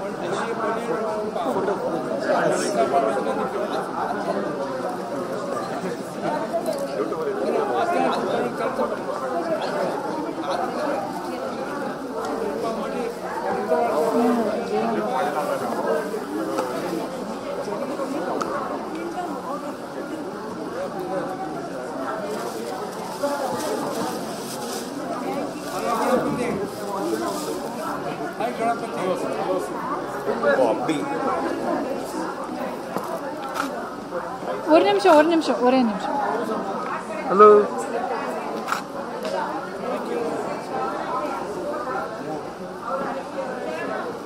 Thank you so much.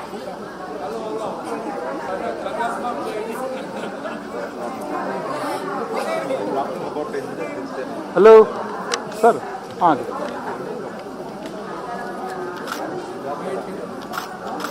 Okay.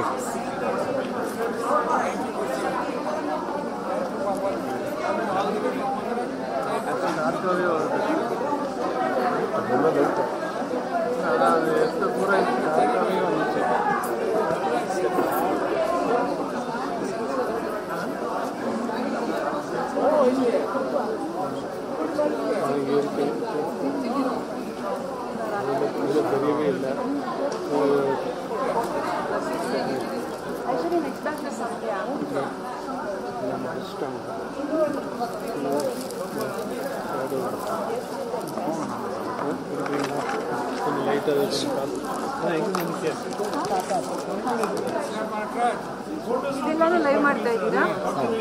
ಒಳ್ಳೆದಾಯ್ತು.